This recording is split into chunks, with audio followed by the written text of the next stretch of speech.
Edmonton Sports Talk. My God, I loved it. My name's Jay Milne. #Blue. Our sports update deliverer, the Coon. I'm Zachary Gubish, and you're up today. You know what, Reid? You might be honest. All right, here's what's going on in the Nest.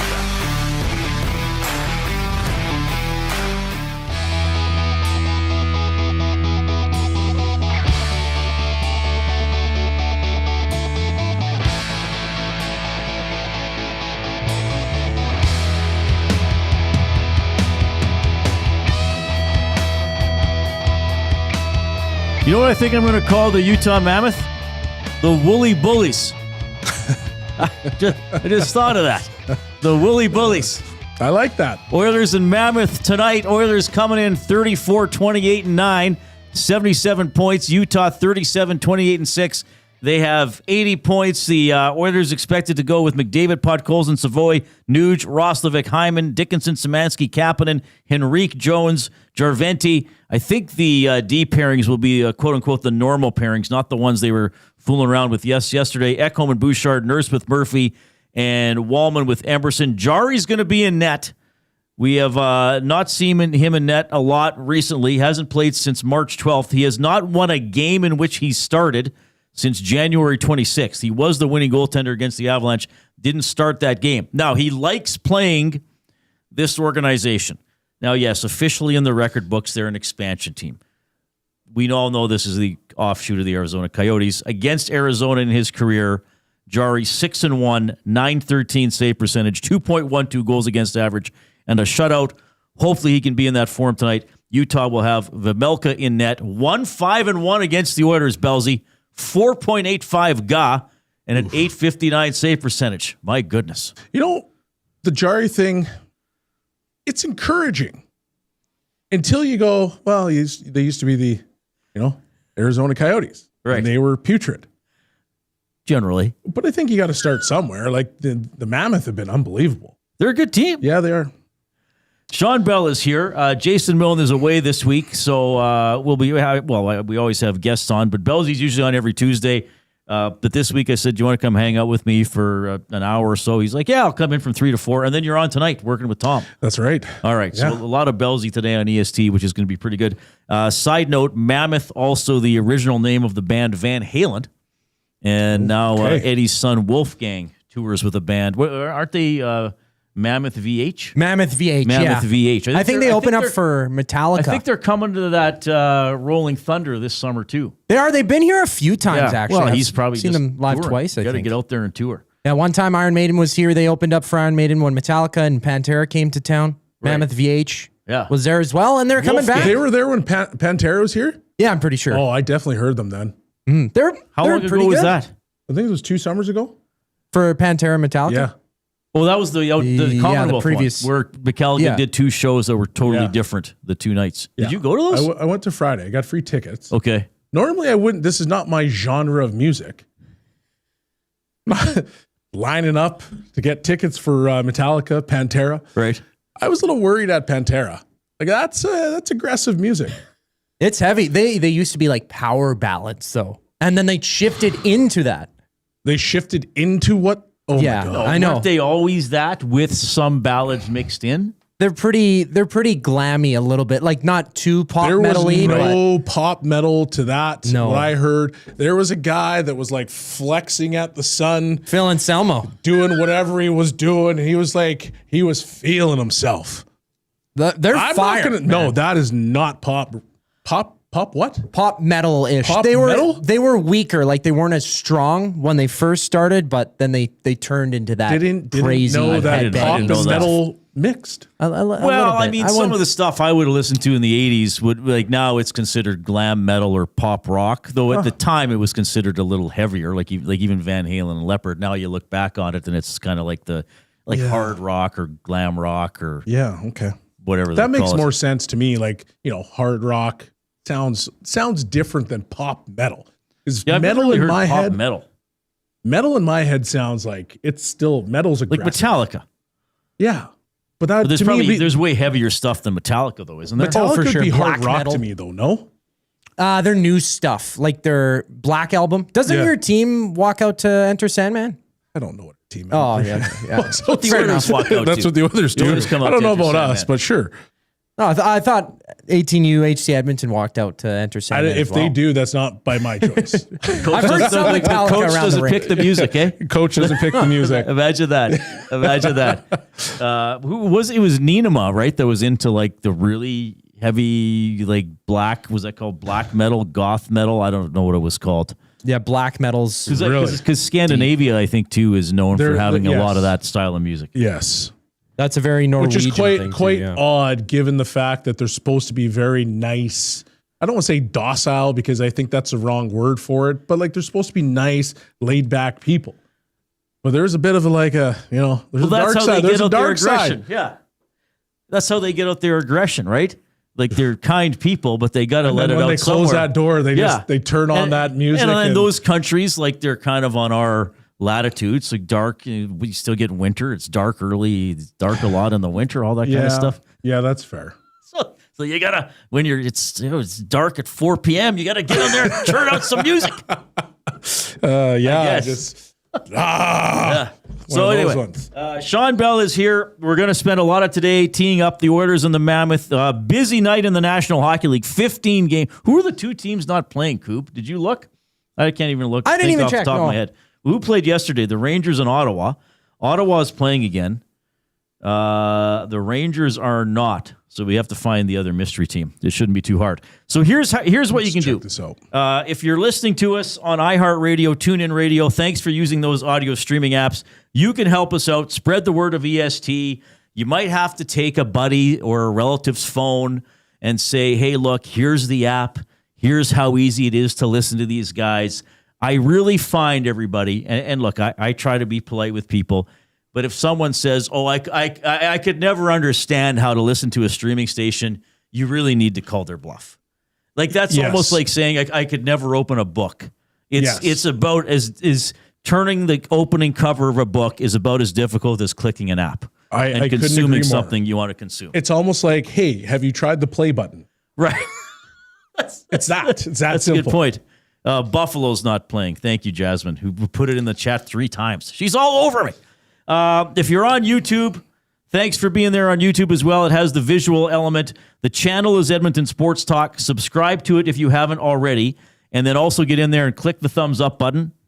Click, click, click. Must you click? Please, please click. Must you click? You must click. Thumb, thumb, thumb. All right. We try to get to at least 100 thumbs every show. At least. And if Jason Milne came back Monday and I had to explain to him that there was a non-100 thumb show, that would be a difficult conversation. That would be. So let's get in there and click. Yeah. We got well past it yesterday, but don't be a pleasure delayer. Get in there and click the thumbs up button. And once you've clicked the thumbs up, then click the share button and generate a show link, and you can email and text it off to other people. Have you heard our share button before? I have not. Some people are. I like it. We still had some people going like, "Why do you play it?" Oh, right. I like it a lot. So, So get in there on YouTube as well. If you would like to reach us, we have the nasty chat going on YouTube. Lots of chatter already going on in there. We appreciate that. You can email reid@edmontonsportstalk.com. I love getting a limerick or two throughout the day. Tell you what, work Shawn Belle into a limerick today since you're here. And try to get one in before 4 o'clock because Shawn is here until 4. You can also text us at 780-218-9999. The River Cree Resort and Casino inbox. River Cree Resort and Casino turning 20 this year. Big celebration going on until October 26th. They have over $1 million in prizes, 35 winners of $20,000 in casino free plays, 9 brand new cars, 56 winners of $1,000 in cash. Huge promotion, huge birthday celebration, and you can find out more at rivercreeresort.com. All right. So Bellsy, quickly here, and we'll dive into this more as we continue chatting. Like Jarry back in, is this just like you got to reward a guy who's hopefully working hard in practice? And the Oilers have lost their last 2 games with Ingram in. Yeah, you gotta try to mix somebody else in. You don't want him to sit for too long, right? Like if you're a goaltender, you haven't played for like 5-6 games, that could be a long stretch. So you got to try to keep guys fresh. And of the 3 games that you just played, not saying the Mammoth are the worst team of the bunch. I would just say it's the easiest game of the 3. Because you got Florida, which is obviously a rival. You knew what they were going to try to do. Lightning are the Lightning, and then now you've got the Mammoth. So that's what you're trying to do, just trying to work him back in the lineup, and hopefully he can have a good game for you. Yeah. They've identified, Knoblauch identified Ingram as their goalie. I mean, it was at the point where you kind of had to. You couldn't deny it publicly any longer. I mean, I said, 3 or 4 games ago, I said I thought Jarry might get 3 games max by the end of the year. They do have a back-to-back. Yep. Maybe the last game of the year against Vancouver doesn't mean anything. Well, it also depends on what happens with the start. Well, that's the thing. Because if he has an awful start, how do you give him another game? Right. That's a good point. Because I wouldn't, especially, not saying it's going to happen, but if they lose tonight, there is no way you can possibly give him another game. Even in a back-to-back, or would you risk that one? Maybe. I would risk it too. With 9 games left to go, and yes, you're in a bit of a driver's seat and you're controlling your own fate, but at the same time, like, you would have lost now 3 in a row. Right. That's not a good thing. So I don't know if you can go back to Jarry, who's still trying to figure out his game. You just got to, hey, give me the guy that's going to win me games and then go from there. So I'm hoping that he has a good start, gets a little bit of confidence. I think they need both goaltenders. Yep. You know, I think Ingram right now has been the better of the two, but I'm still not 100% sold on Ingram. And I don't know why, but I don't walk into the game and be like, man, that just gives me like just warm fuzzies. Well, no, he's not. I mean, I think we saw the difference on Saturday night. Ingram, and I thought especially in the first period, made some really good saves. Made some good saves. But as the game wore on, Tampa Bay generated chances, and they were able to score on some great A's. Ingram rarely, I mean, I don't even know if I can think of one recently. He rarely lets in that deflating goal where you're like, I can't believe it. Where it's like, come on, like, you got to catch it. I would agree with that. But and so I stand by what I've been saying, that Ingram has been the best Oilers goalie this season. But at the same time, has he really stood on his head and stolen a game? I guess he's got a shutout, but could you take it as far as saying he's been the best Oilers goaltender for the last 2 seasons? For the last 2 seasons? I guess probably. It's an interesting question because, I mean, Skinner they had stretches of really good. Yeah. Obviously, he had stretches of bad too, and Pickard had good stretches as well. Yeah. But I think, and this overall sample size, based off of not giving up those goals that are backbreakers, he might be the most consistent of the bunch. Well, okay, so we're better knock on wood, though. Yeah, but this you raise a good point because look, I try not to talk too much about Stuart Skinner because it brings everybody out of the woodwork, and there's still a lot of people who just can't wait to jump on him. Stuart Skinner's high end was quite high. It was very high, yep. I mean, he didn't get 3 shutouts in a 4 or 5 game stretch in the playoffs by accident. I mean, yes, the team defended well, but you still got to stop everything that comes your way. Yeah. So Skinner's high end was higher than Ingram's higher end. Skinner's problem was his low end. And Ingram's more, you get a performance that's more sort of in the middle. Maybe his high end isn't super high, but his quote unquote bad games, he often allows the team to still hang around. Yeah. That's how I would describe the difference. So what is this team? I mean, this team would love to have Vasilevsky, who wouldn't. But to me, I'm like, just don't let in more than 3 somehow. Defend well and have a goalie that doesn't let in more than 3. With this team, you should be able to at least get a point out of those games. Would it be crazy to suggest if you just defended better, that we wouldn't be having this conversation? You and I are going to have that conversation. Apparently, we have to have that conversation. Yeah, we're going to have that conversation as we move along. Right now, we got to get to the afternoon headlines presented by 100.3 The Bear, Edmonton's best rock. Stream them on iHeart today. This is Chet Palmer with your sports report. The locals take on the Tuskers tonight. Cookie Jarry is back between the pipes. Hey, boys, you better lock it down like my Aunt Sherma hiding the chocolate from Cousin Charles. Captain Connie is 2 points away from 1,200. Big deal. My brother-in-law piles up 1,200 in gambling debts every week. The CFL Combine is this weekend. How far can these kids jump? Hey, Shawn Belle, is that a tape measure in your pocket, or are you just happy to see me? I'm Chet Palmer. All right. Tape measure. Jay usually doesn't answer. Apparently, cousin Charles has got a little problem with the chocolate there. Likes the sweets. Yeah, well, You got to lock him down. he's only human. Not a lot of people have met Chet besides Jay and Coop, so you got to meet him in person. Pleasure to meet Chet. Yeah, he's a hardworking guy. Yeah. Got his own style. A dirty little bird. Oh, he takes. You should be honored. He takes an interest in what's in your pants. Usually, it's all directed towards Jason Milne, but I guess he couldn't go a week without without Jay Milne. Yeah. We also have to do. we have a lot. We have a lot going on this show, Belzy. Just hang on. We also have to do your Hudson's Canada's Pub mystery athlete of the game. So this is a fun one. I'm going to give out clues over the course of the show until somebody wins the $25 gift card to Hudson's Canada's Pub, featuring $10 tankards and $6 tequila shots. You can also grab the $23.99 adult Happy Meal. That's got the drive-in burger, fries, choice of beer, limited edition hockey puck bottle opener, which you could also put in your pocket. Book your reservation now at hudsonscanadaspub.com. Kelsey's like, is this like what it's like every day? He's like, what the hell is going on? This is amazing. So this is way better than Hungover Tommy. Oh, man. So anyway, to win the $25 GC, you have to text in your guesses to the River Cree Resort and Casino inbox, 780-218-9999. Okay? Maximum 3 guesses per person. Coob, you got to help me today? I mean, I'll keep an eye on it as well, but it's hard for me to multitask. I got you. You can multitask. You have a young brain. Yeah, I multitask frequently. The first clue is Hogan. You're going to put the clues in the nasty chat? Yes. First clue is Hogan. Maximum 3 guesses per person. Again, you got to text them in. Don't put them in the nasty chat. Don't email them.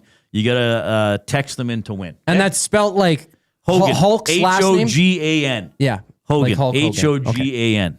Okay? That's all for that one. And it's an athlete? It's the mystery athlete of the game. I got it already. Because you saw what I have written down. No, well, I haven't even looked. Well, you can tell I have commercial. assumptions. Well, that's very good. Yeah. That's very good. You may got it. I might. Sometimes people get it right away. Sometimes it drags on, and we have to make up extra clues on the fly. Oh, really? Okay. Yeah. We got a limerick here from the Big Uke. Glue guy away. This week's gone to hell. Thankfully, Riedrich brings in pal Shawn Belle. Known as Boom Boom, brightens a room. Unk knows puck. Can't you tell? Are you an unk too? Apparently, I'm an Apparently, unk. I know I'm I an got unk. gray facials. I'm a bit of an unk. Well, I know I'm definitely an unk. I think Jay's an unk as well. What does that mean? Does that mean we're the age of uncles or we're uncool? That means we're old. Yeah, it basically means you're old either mentally or physically. I guess you're out of the loop. We're mentally old. I'm not an unk then. Take that back. Yeah, you're still a young kid. Still a young buck. Yeah. No, but it just means. So how old you're are out you of it a again, little Coop? bit. 22. And so what age do you look at and think that person's old? When you're pushing 30, to be honest with you. Come on. Yeah, well, Do you just because- wake up and you see a guy that looks 30 and be like, man, that guy looks exhausted? Yeah, he's an unk. How about that? Yeah. Well, usually it's just, I don't know, people who got better things to do than, I don't know, look at certain memes on the internet But or I don't know these know. innuendos and See, whatnot. that's interesting, Coop, because is- certainly when you're a little kid, like 25 seems old. But once I sort of became a teenager and a young adult, a 30-year-old no longer seemed old to me. And especially when I was 23, I didn't think of 30 as being old. I want to clarify. I don't think 30 is old whatsoever. Are you backpedaling right now? Yeah, because was that not the question I asked? You're getting a little heat now, and all of a sudden you're backpedaling. I am backpedaling because I have to clarify, okay? But that's not exactly what I meant, okay? It's like McDavid's comments, right? It's blown out of proportion a little bit. That's called cap. I'm aging perfectly, cap. I think. Yeah, you're calling cap on that. Yeah, so I you am know calling that. cap Yeah. on that one. You know ball and puck. Yeah, I do. Okay. Sometimes. Every so often. Because if you're 23, you should. Sorry, Coop, I'm not going to bug you the whole show. No. To me, if you're 23, you said 22. 22, sorry. Jeez, come on. To me, if you're 22, you should be able to imagine being 30. Oh, like, I get can, it at for your sure. age. Like, I'm 52 in a week tomorrow. So I can understand as a 22-year-old, you can't imagine what 52 is going to feel like. Well, it's just a certain disconnect. that. But I don't know how you can be 22 and look at 30 and be like, oh, Man, how do you're you old. get like? This guy looks Trev is spent. That's right there. That's right there, baby. Well, okay, to put it in perspective, Trev's in his late 20s, and he's not So Trev's exactly gonna not. be an unk right away? He will be soon enough, as will I. There's a certain disconnect between what 18, 19, and 20-year-olds are into, and I guess myself just on the outside of that. I'm moving more toward the unk territory. There's a certain wouldn't things. Unk be like 50? No, that's yeah, like that's grandpa me. age. That's not grandpa. Oh my God. I'm joking. Did you hear that? I'm joking. Thank goodness. Wow. But That's called an overhand right. I mean, You're not very happy with the word. I mean, there are grandpas my age. I mean, that's not Yeah. unusual. You're 25. You have a kid. You have a kid when you're 25. Your kid has a kid when they're 25. So at 50, you're a grandpa. Yeah, that's I'm not, fair, but I it's mean, possible. Yeah. It really is. So I'm going to start calling 50 plus as Gramps. Because I'm in. Yeah, he's I'm gonna, ready for violence if that's what I need to You got do. to call me Engage or Gramps now. It's more the disconnect though between trends. Like for me in 8 years, I'm not going to know what people my age now know. There's going to be certain things that I've just never heard of, whether it be music or internet trends. I don't know. That's Eight just years what it old? is. I got a question. What happens if you're of a certain vintage, but you know what like the youngins are doing, the young Thundercats are up to? That just means you know ball. You could be an unk who knows ball. I know ball. What And Belsey knows ball. is just Chet Palmer? Is that Chet Palmer? Hey, hey, Belzy, are you knowing ball in your pocket? I really dug myself in a hole there and Yeah, you Anyway, did. Yeah, trying yeah. to claw back up. We had, Coop, we had you're- you on skates for a second. You're there. gonna Yeah. enjoy. You're gonna enjoy aging. I hope so. From a wisdom standpoint, it's quite nice. From a physical standpoint, that's another story. Brain All isn't right. fully developed until you're 25, Reid. Oilers and Mammoth. It's a 7:30 game. They're in the same time zone as us, so that's nice. 7:30 game. It will be Tom Gazzola hosting the GCL Diesel Oil Stream pregame show at 6:30. Belzy's on it today, post game as well afterwards to break down whatever happens. We also at this time of the day, Sean, do an off-topic topic. It's presented by William Huff since 1952. William Huff has provided industry-leading advertising solutions for thousands of valued clients. Their unparalleled customer service combined with decades of industry expertise and a desire to make every job the very best can be is what they call the William Huff Advantage. Visit their website at williamhuff.com or give them a shout, 780-454-4536. So as you know, Belzy, I mean, Joaquin Gage is a man of the world. Knowledgeable man. Yep. Knows the finer things in life, but knows how to, and he's great with food. Yes.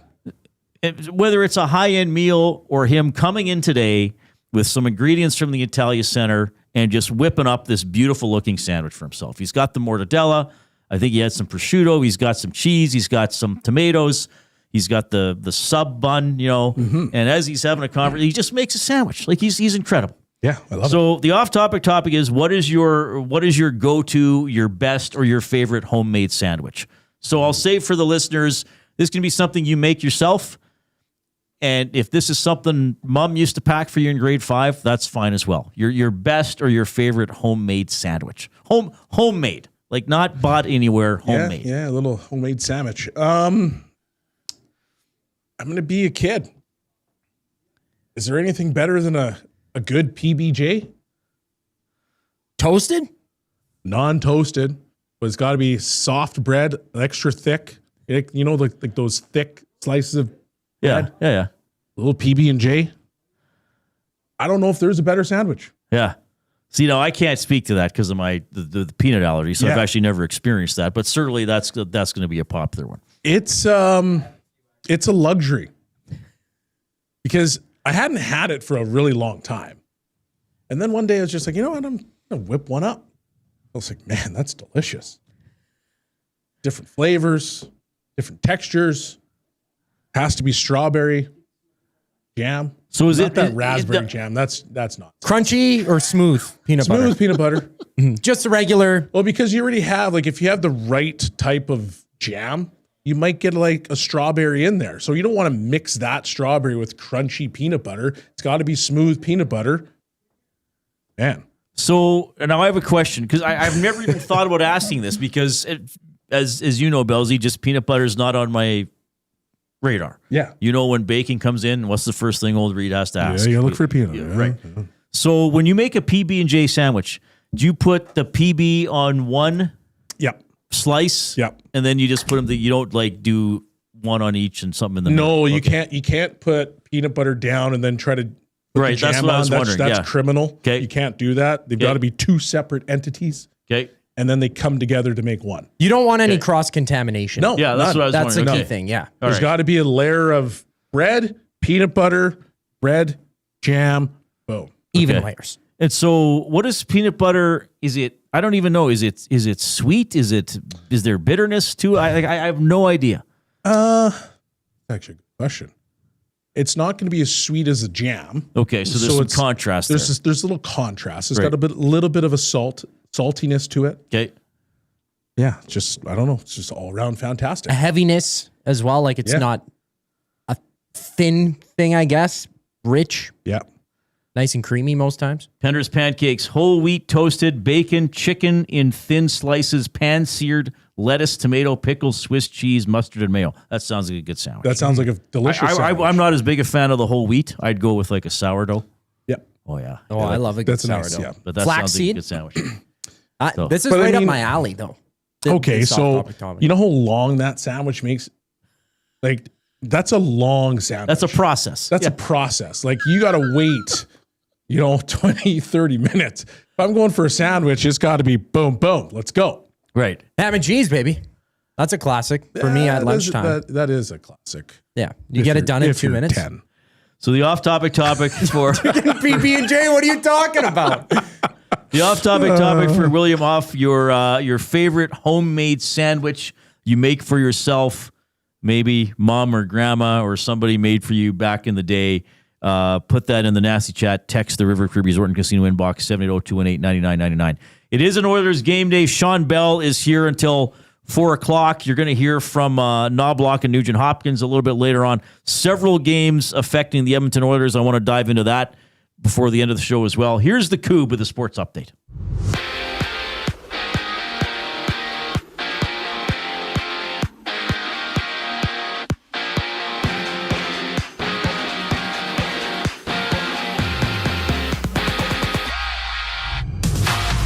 The Oilers are down south in Salt Lake City to face off against the Mammoth. Tristan Jarry gets his first start in 2 weeks, while Trent Frederick remains sidelined, having no update on his injury. Join Tom Gazzola, Ben Thompson for the GCL Diesel Oil Stream pregame show. They get you set for puck drop with coverage starting at 6:30 right here on EST. And key Pacific Division teams in action. First place Anaheim challenges Vancouver. Ducks have 5 more points than the Oilers with a game in hand. The second place Knights then battle the Jets. Vegas 1 point up on Edmonton. Plus the Kraken and Panthers face off with Seattle having 2 fewer games played, standing 6 points back of the Oilers. On the court, there's 4 games in the NBA. The Knicks and Pelicans tip off. Denver visits Phoenix as the Hornets and Kings open the night at 5. In golf, Scotty Scheffler has withdrawn from the Houston Open as his family expects the birth of their second child. The tournament begins bright and early Thursday morning at 6:20. Over to the majors in spring training. 4 games are live. End of the 8th. Yankees up 8-3 over the Cubs. And top of the 7th, the D-backs trail the Guardians by 2 runs. More with Reid Wilkins and Shawn Belle after the break. I'm Zachary Kubish, keeping you up to date. 2 guys and a goalie. If McDavid leaves in 2 years, Tampa Bay will be at the top of his list. Hire it or fire it. I'm going to fire it. They're aging. I don't know. Yeah, okay, that's a good point. Kucherov will be a little bit older. Vasilevsky will be older. 40. Hedman will be older. Done. In 2 years, are we going to be worried about San Jose taking Connor McDavid? 2 years? I would say San Jose way. 2 guys and a goalie, presented by GS Construction. Tuesday and Thursday afternoons at noon, only on Edmonton Sports Talk. Your clear choice for Edmonton sports. We have what you're looking for. GD Liquidators is Edmonton's one-stop shop for new and used warehouse, office, and industrial items since 1987. You'll find what you want when you want it. Give us a call, visit us in store, or check out the monthly auctions at gdliquidators.com. 100% Canadian owned and operated. We have what you are looking for. GD Liquidators. It's a rezzed up reimagining, a cultural celebration, and a smash hit. River Cree Resort and Casino brings you Bear Grease the Musical. Don't miss this hilarious spin on the 70s classic, replacing T-Birds and Pink Ladies with a cast of characters that spotlight Indigenous language, music, and moves with a Broadway flair. Iconic numbers get a bold new spirit in the audience favorite, Bear Grease. April 26th in the venue at River Cree. Must be 18 plus. Get info and tickets at rivercreeresort.com. GCL Diesel has been serving oil country since 1972. From diesel cars to SUVs to pickups. From farm tractors to school buses to a big rig. From diesel generators to forklifts, GCL can test, troubleshoot, and repair all diesel fuel system components. Whether it's injectors, pumps, turbos, filters, or additive, GCL has the parts you need to keep your diesel running the way it should. For genuine diesel parts at wholesale prices, visit GCL Diesel in the West End or online at gcldiesel.com. GCL Diesel. Diesel understood.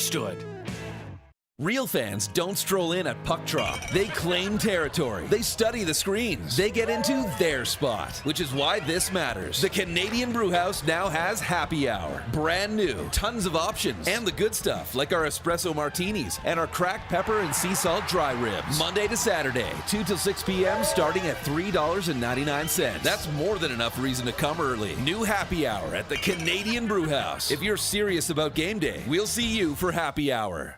Hey Edmonton, did you know a local Play Alberta winner scored over $430,000 on Desert Fantasy? Think about the rec room you could build with that kind of cash. From major casino winners every hour to jackpots worth millions and hundreds of popular games to money that stays in the province, there has never been a better time to sign up for Play Alberta. Download the app today to get started with casino, sports, and lottery, all in one app. Must be 18 plus to play. When you gamble, use your game sense. Must you click? Click.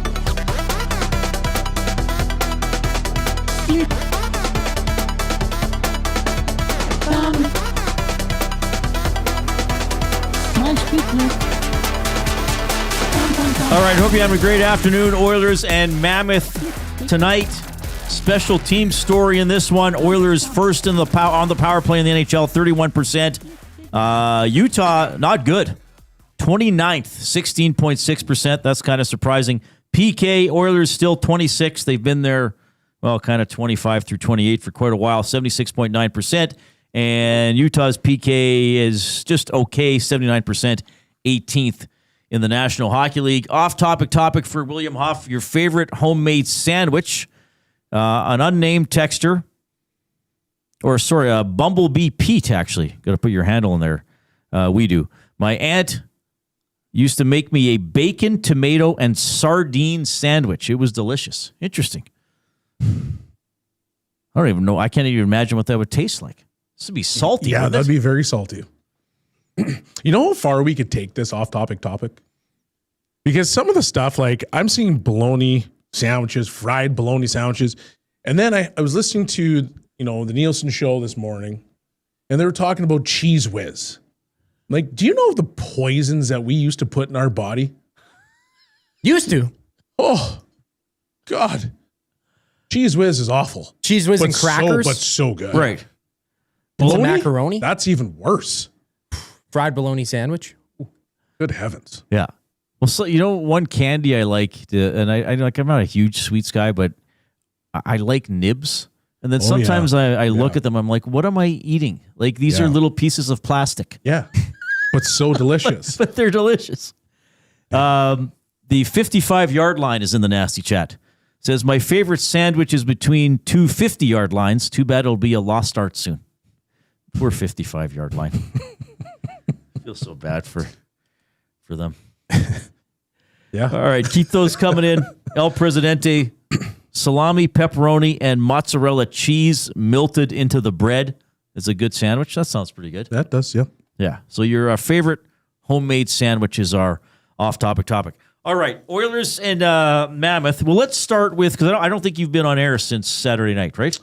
What day that's is right. it to do today? So McDavid made the comments where he praised the Lightning, which I think everybody did after that game, because really I didn't think the Oilers played poorly. I thought they were just and I want to emphasize this about the Oilers before. Sorry, Bells, I'll just go on a bit of a tangent here. And I don't want to make it sound like I'm making excuses, but there are realities about this Oilers lineup that we're seeing. There's no Leon Draisaitl, who has 97 points, was probably going to finish with 115 or whatever. Matthias Janmark. I know a lot of people crap on Janmark. Okay, he doesn't score, but he's an NHL fourth liner. Mm-hmm. Curtis Lazar was having a good season when called upon. He's out until April. Trent Frederick, who yes frustrates a lot of people, but since the Olympics he's been pretty good. He's an NHL player. They traded for Colton Dach. He gets hurt in his second game. I mean, that's 5 forwards right there. I mean, there's basically a line. They're not all on the same line, but there's a line's worth of AHL players in the game tonight for the Oilers. Yeah, unfortunately. Yeah. And some of those guys are the guys that play a little bit with more sandpaper. They're probably the guys that make life a little bit more difficult for the opposing team. So losing those players in particular changes the identity of your team. And we're actually seeing that. And you take out like Frederick and Lazar and Janmark, and you take out the Draisaitl. Problem I have with it is that because there's been an over-reliance on McDavid and Draisaitl, it actually affects the rest of your lineup. Because all those other players, they always defer, because people ask the question all the time, well, why are players different when they come to Edmonton versus when they were in their different team? Sure. Well, the easy answer is they just defer to the two best players in the world, because what we've seen over the last, let's call it 4 years, is that at some point the team's going to wake up and then they're going to go on a run, they're going to push the pace, and then they're going to win a game that they had no business winning, purely because McDavid and Draisaitl are that good. And so if you're a player, that's come in, and we'll use Arvidsson as an example. Mm-hmm. When he left the Kings, we all thought this guy was going to be an instant 20 to 30 goal scorer because he's going to ride shotgun to Draisaitl. Well, what happens? He comes here. He's not on the power play. They go nuclear more often than not. Mm-hmm. So he becomes an afterthought. Right. And he's a player that's a very good complementary player to a guy like Draisaitl. So you have to actually have him in that particular spot. You also have to give him opportunity on the power play so he can get his, 5, 10 points, maybe 5 goals, whatever that looks like. Yeah. And then all of a sudden now his play is different. So there's always been an over-reliance on those two particular players. That hurts. And when you do that, all of a sudden now you lose one of those players. Well, who's supposed to step up if they don't have the confidence to say, no, I'm the guy that can go get that goal? Well, then who's going to do it? Yeah. And then now you take out those other 4 players who add a little bit more physicality to your lineup, and you're inserting young players into it that are trying to get figured out. Well, now you've got a kind of a recipe for disaster. So McDavid says after the game, he praises Tampa Bay. Again, fair. He praises Cooper uncalled for. Unprompted. Yep. I was there in the scrum. I kind of thought he's really praising Tampa Bay more than I thought. I've gone back and heard it several times. He did say they're perfectly coached. Interesting choice of words. Yeah. And then, yesterday he's kind of like, look, I'm not taking shots at anybody. We all know we have to be better. What do you think? Is this a big deal? Is this sort of a roundabout shot at his own coach or coaching staff, or was it necessary? What do you think? I just don't think it was necessary. You can praise the other team as much as you want. You going down the path of saying that you're perfectly coached or the opposing team was perfectly coached that's a pretty bold statement. And then on the flip side, you're like, well, we all need to be better. Or I think what the direct comment was like, well, you should go ask our coach about that. Well, when he was asked about sort of the structure basically of how Tampa Bay plays, yeah. I'm not going to sit here and say that was a shot. but I'm also not going to sit here and be like, it wasn't a shot. Right. I think it was. There's been enough of those over the course of the year. Draisaitl said something. McDavid said something at the end of the playoffs last year. And that stuck with me. We kept doing the same things over and over again and banging our head against the wall, trying to get the puck into their end. Is it a shot? Well, I think it might be just it's a warning shot. It's like, let's wake up and try to figure something else out. But I think the problem too, I'm not just going to put it on coaching because there's so much more to the team, but at the end of the day, like, players got to execute too. And I know that there's less practice time because of the condensed schedule. I get all that stuff, but you could defend really well last year. Is a roster so different this year that you can't defend? Like, when you finished the Stanley Cup playoffs last year to what you have today, what's the difference on that decor? Murphy? Oh, in terms of the sixth defenseman, right? Yeah. So with Murphy, it might even be better. Well, I know Kulak's off, but so you're going to pull Murphy out, and then you're going to put Kulak in, same decor, right? So then, why can't you defend this year? That's a big question. That is a big question, and that's where, it's so interesting, Belzy, because I do think that if there's a repeated problem that isn't fixed, you have to look at the coach. And it may not be, again, his fault. Mm-hmm. But I was talking about this yesterday. It's the coach's job to at least make his team maybe a little bit better than they would appear to be on paper. I don't think he can make them a lot better. I mean, once you're in the NHL, you're a developed player.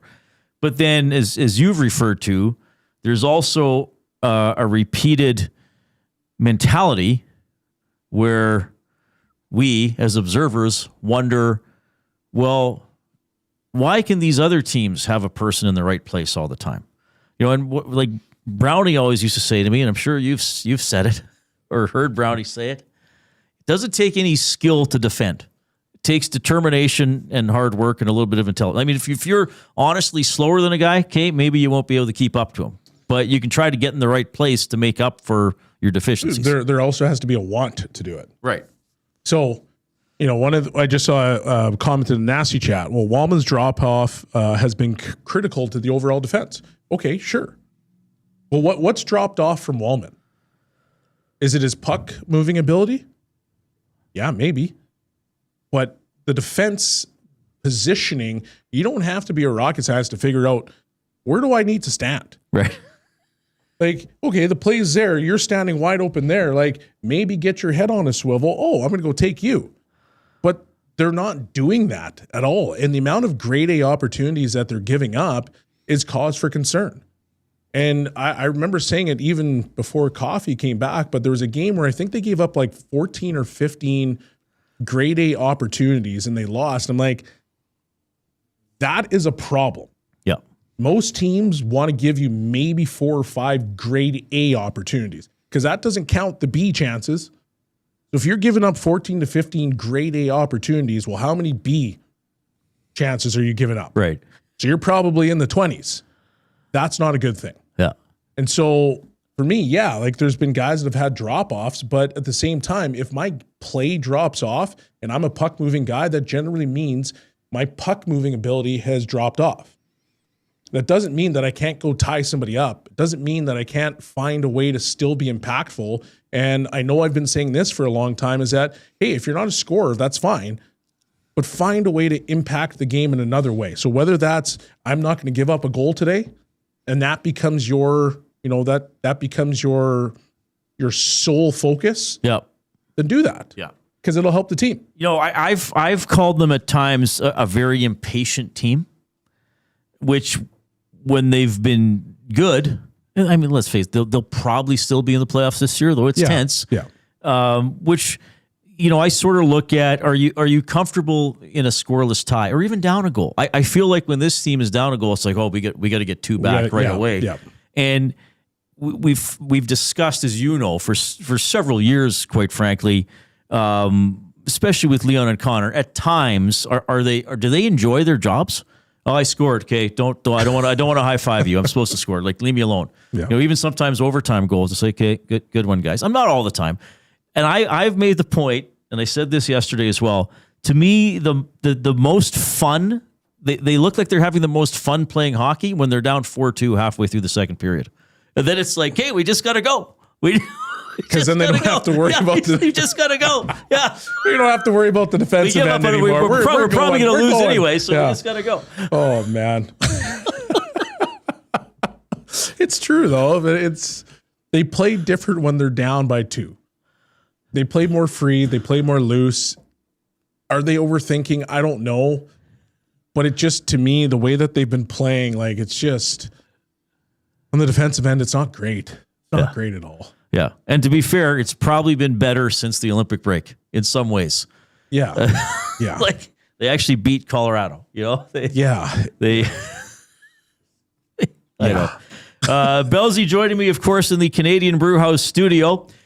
Real fans know the move. Arrive early. Happy hour at the Canadian Brewhouse runs Monday to Saturday, 2 to 6 p.m., starting at $3.99. Get in, get comfy, and get happy at the Canadian Brewhouse. You got one more segment in you? Putting up with me till 4 o'clock. Yeah, let's do it. More on the Oilers and the Mammoth, probably sandwiches, who knows what else. But first, the Coop.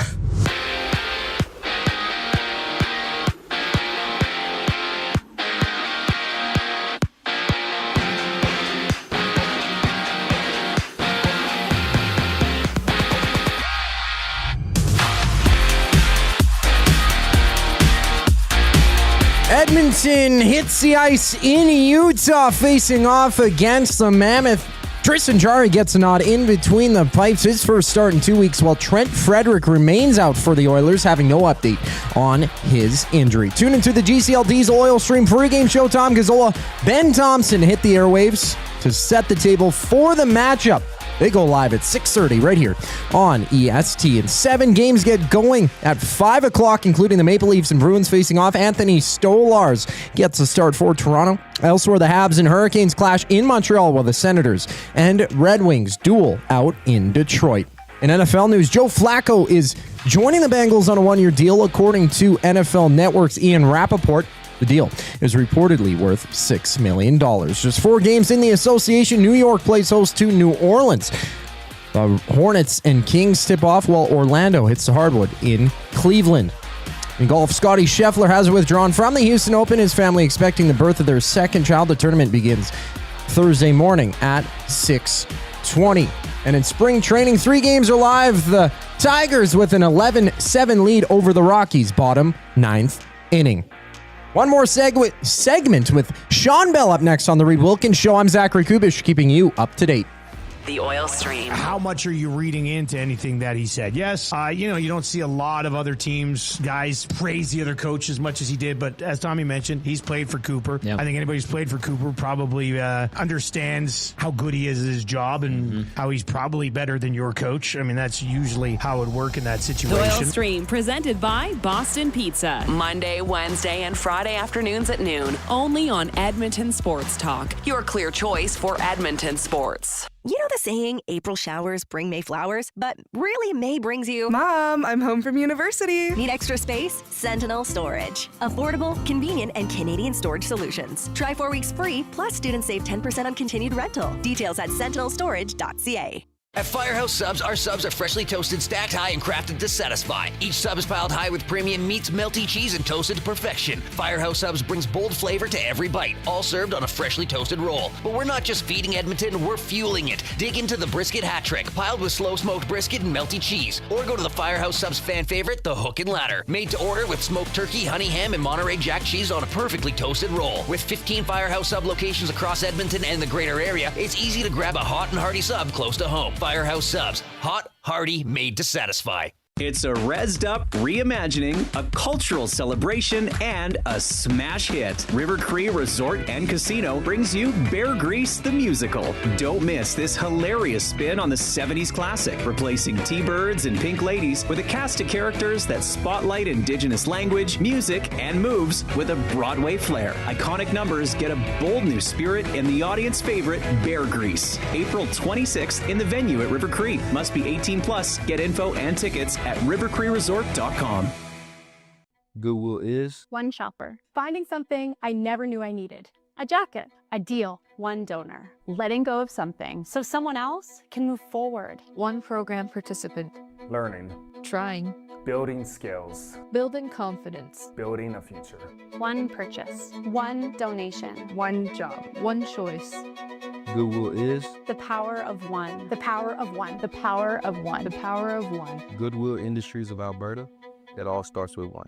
Real fans don't stroll in at puck drop. They claim territory. They study the screens. They get into their spot, which is why this matters. The Canadian Brewhouse now has happy hour. Brand new, tons of options, and the good stuff like our 8-inch 2-topping RCM pizza and our signature Caesar. Monday to Saturday, 2 till 6 p.m. starting at $3.99. That's more than enough reason to come early. New happy hour at the Canadian Brewhouse. If you're serious about game day, we'll see you for happy hour. Looking for flooring? Paramount Flooring has it all. Sales, service, and expert installation with options for every style and budget. Open 7 days a week. We've got you covered. Quick delivery and in-stock deals. Plus, EST listeners get 10% off. Visit ParamountFlooring.ca today.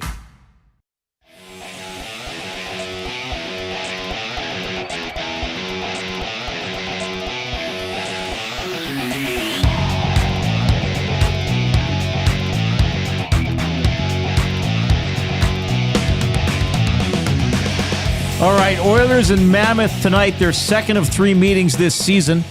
Way back on October 28th, I got to be honest with everybody, I don't really remember this game. That's a long time ago. Edmonton beat them 6-3 at Rogers Place. They will play again exactly 2 weeks from today, once again in Salt Lake City. 7:30 game, 6:30 for the GCL Diesel Oil Street pregame show.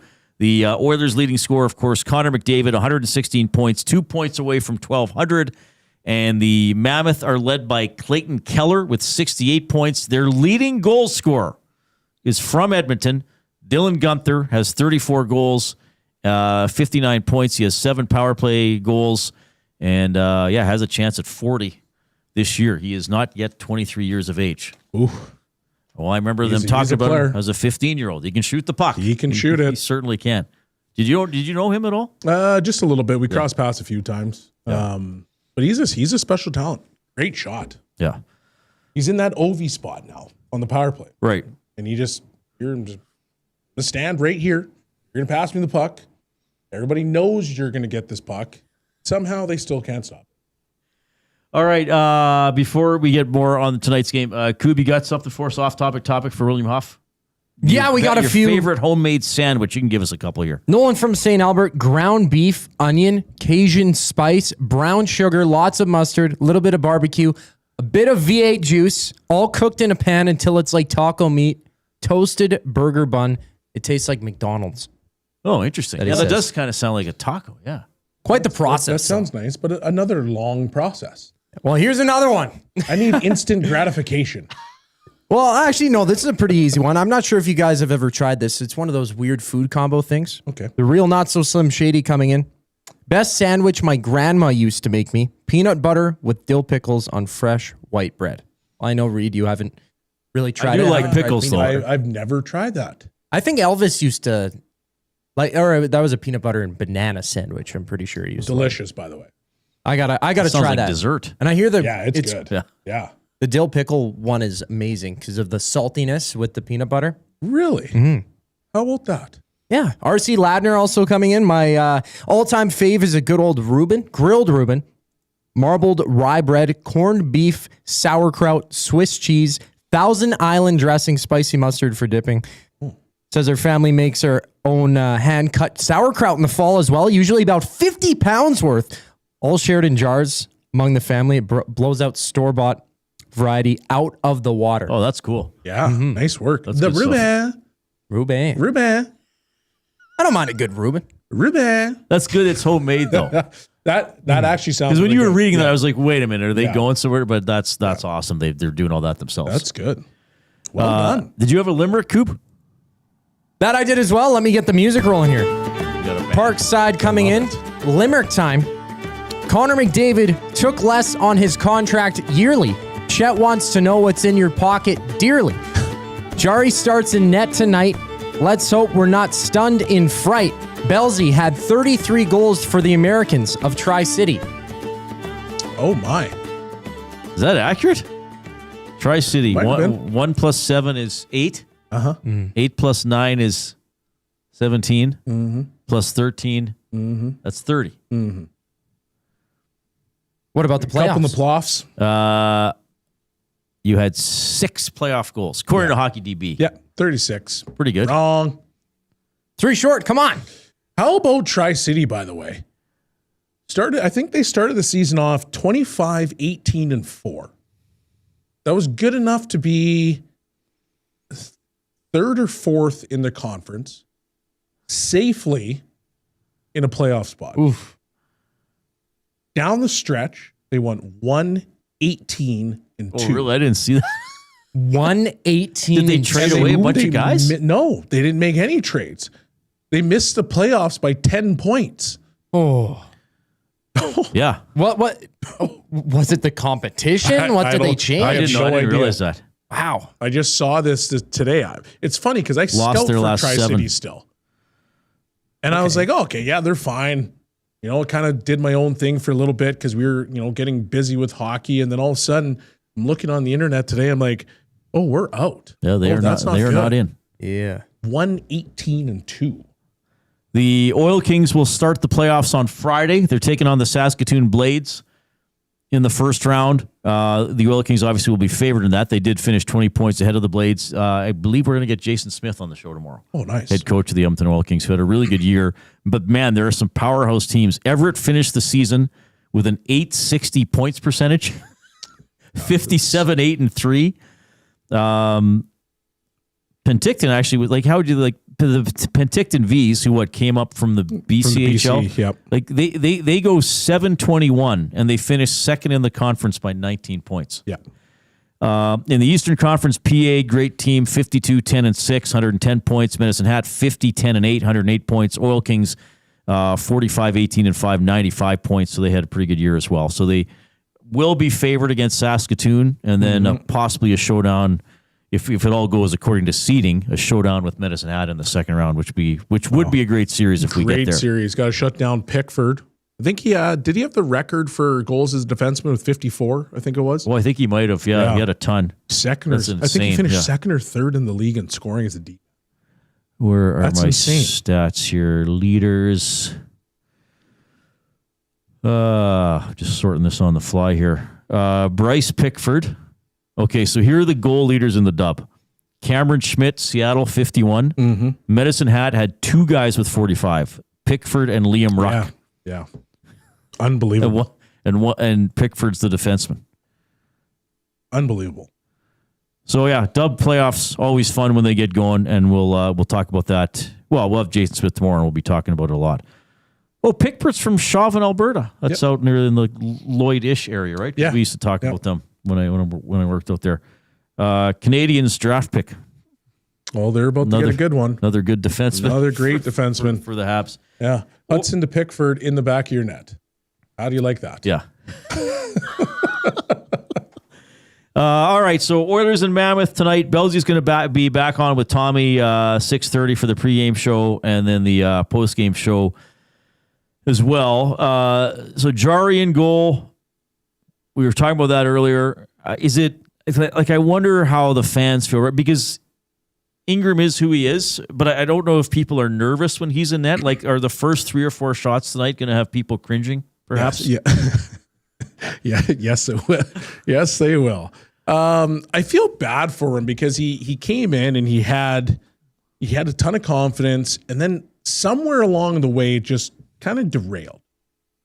And since then, his game has been just all over the place. And he had the one good period. It was a relief appearance when McKinnon went through Ingram, and he was good. And then everybody was kind of like, well, is he back? Yeah. Is this what we're seeing? And it just didn't turn into that. And you're hoping that you can get the best version of Jarry here tonight so that at least he can feel good about his game heading towards the playoffs. Yeah. Because once again, and I said it earlier, I do think the Oilers are going to need both guys. I'm not sure if Ingram's going to be the guy that you can, ride the entire playoffs. there's going to have to be games, in my opinion, at least, where Jarry's got to come in.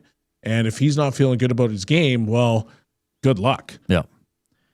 So I mentioned his, now, you got to remember there was about 3 weeks without hockey. His last win in a game in which he started was January 26th, 7-4 against Anaheim. Mm-hmm. He took the loss 7-3 against Minnesota, got pulled, took a 4-3 loss in Calgary, took a 6-5 loss in Anaheim. That's where he got pulled in the third period. Actually got a no decision, but really, 6-3 loss against Carolina, a 4-3. He got the win against the Avalanche. Now, he stopped 11 of 12 in a tough situation, pretty good.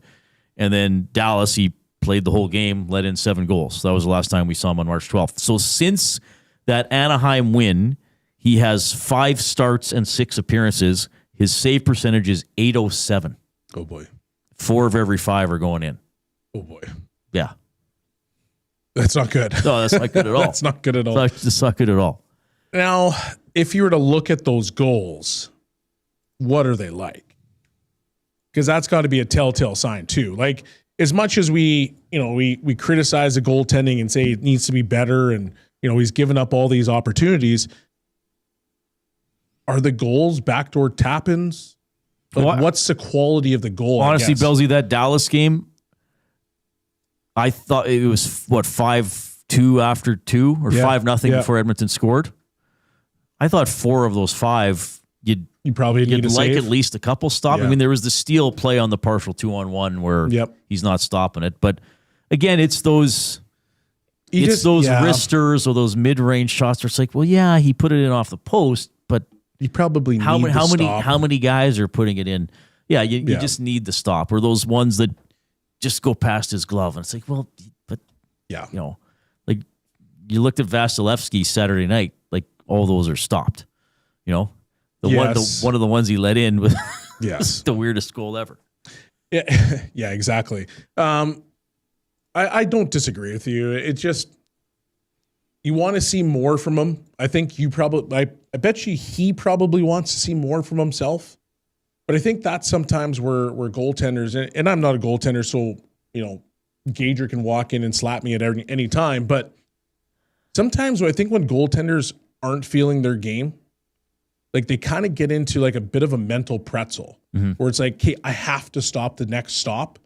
And, they're so focused on it. Sometimes they just miss it. Yes. As opposed to going out and playing free. And one thing I know about playing hockey is like you have to play free. You can't constantly overthink things, because when you overthink it, usually that's actually when things go sideways. Yeah. I'm wondering if that's a bit of it. Well, I think that's got to be in his head.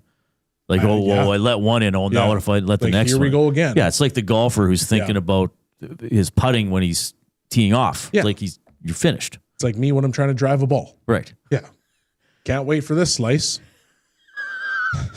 All right. It was a slice having you in studio. Chet Palmer really liked having a view at your pants as well. So that was pretty good. So you're back on with Tommy. Yep. Are you home studio or you're home studio? I'll be right back here. Oh, you're coming back. Yep, you guys are both going to be. Well, thanks for coming here, man. Yeah, This was great. awesome. We're on air a lot. I don't know if we've ever been in studio together, so this was a big treat for me. Yeah, this is nice. Yeah, we're fairly comfortable. We just come on, love it, talk about whatever. Maybe I'll do it again another time. Oh, I would love that. Yeah, when Jason is here. Yeah, that'd be really good. That'd be really. Give us the thumbs up if you're watching on YouTube. We want to get to at least 100. We need 30 thumbs, so we're already on a good pace. So don't be a pleasure delay or get in there and click. Let's see if we can get to 100 and well past it. So you're going to hear from Knoblauch. You're going to hear from Ryan Nugent-Hopkins. I want to look at some of the other games in the NHL because there are a lot tonight, and many of them could affect how the Edmonton Oilers are in the standings by the time everybody goes to bed tonight. And I'm Jay's play of the day, which I'm doing this week, is a big parlay coming up after the break. The Lock Shop. I got to tell you, folks, if any of you are riding with us watching the end of the third quarter and the fourth quarter of the Raptor game, oh, man, that was a sweat. And it was crazier, too, because we had it at 12.5. You know that by the time the game went off, it was down to 10? Did it move down to 10? I couldn't believe it. Bottom line is Utah went on a 16-0 run. The Lock Shop, weekday mornings at 11, only on Edmonton Sports Talk, your clear choice for Edmonton sports.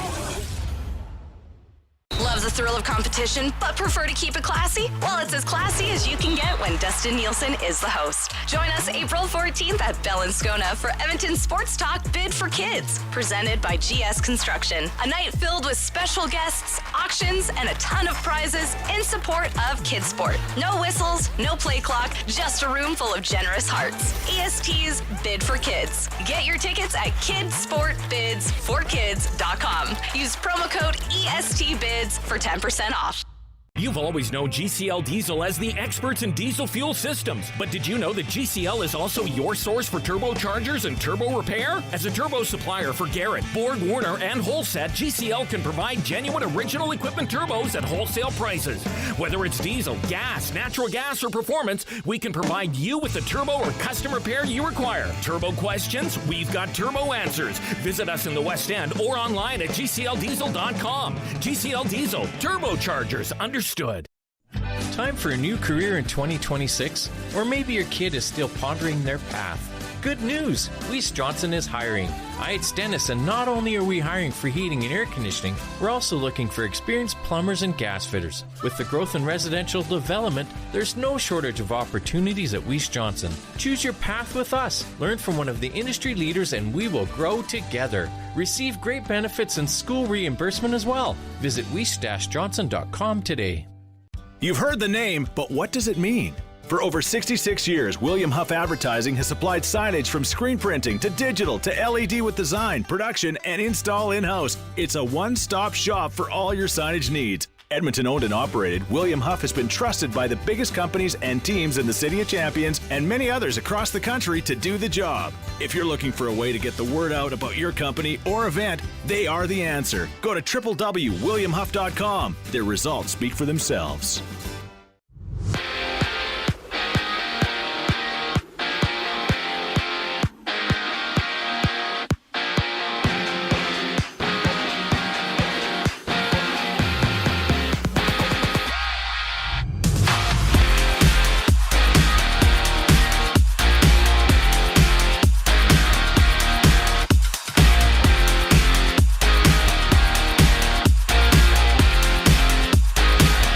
Tristan Jarry gets his first start in 2 weeks for the Oilers as they hit the ice in Utah against the Mammoth. And no update on Trent Frederick. He remains out for the Oilers. You can catch Tom Gazzola, Ben Thompson. They get you set for puck drop during the GCL Diesel Oil Stream pregame show that hits the airwaves at 6:30 right here on EST. Keep Pacific Division teams in action. The second place Knights battle the Jets face off.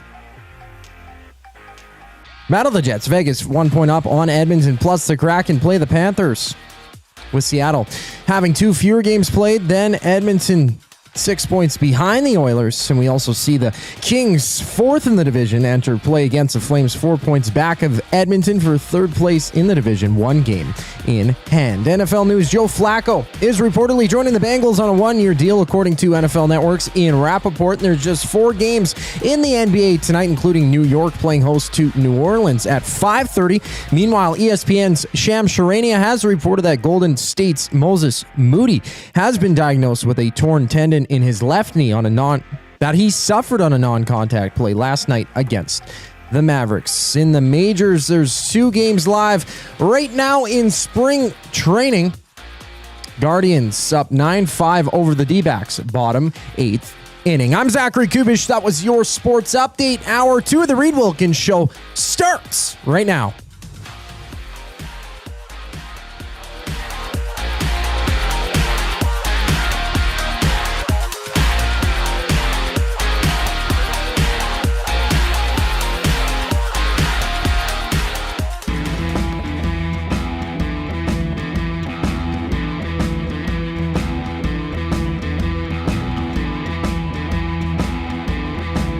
Shaq, and you're listening to Edmonton Sports Talk. Oh, we got the Shaq station ID. Got to mix that in there every so often. I interviewed him. That was fun. Hope everybody's having a great day. Jason Milne off this week. Shawn Belle popped in for an awesome hour to get the show rolling. Oilers and Mammoth tonight. Oilers trying to snap a 2-game skid here. Mammoth, pretty solid team. We had Matt McConnell on the show yesterday. Their play-by-play voice. Kind of a varied attack. And Kyler Yamamoto has settled into a spot on that team. He's listed on their fourth line tonight, but the former Edmonton Oiler kind of getting his career going again with Utah. This is the second clue, okay? Clue number 2 in the Hudson's Canada's Pub Mystery Athlete of the Game. You're trying to win a $25 gift card to Hudson's Canada's Pub. You must text in your guesses to the River Cree Resort and Casino inbox, 780-218-9999. And the first correct answer gets the $25 gift card to Hudson's. Simple? Okay. Second clue is 1987. So the first clue is Hogan, and the second clue is 1987.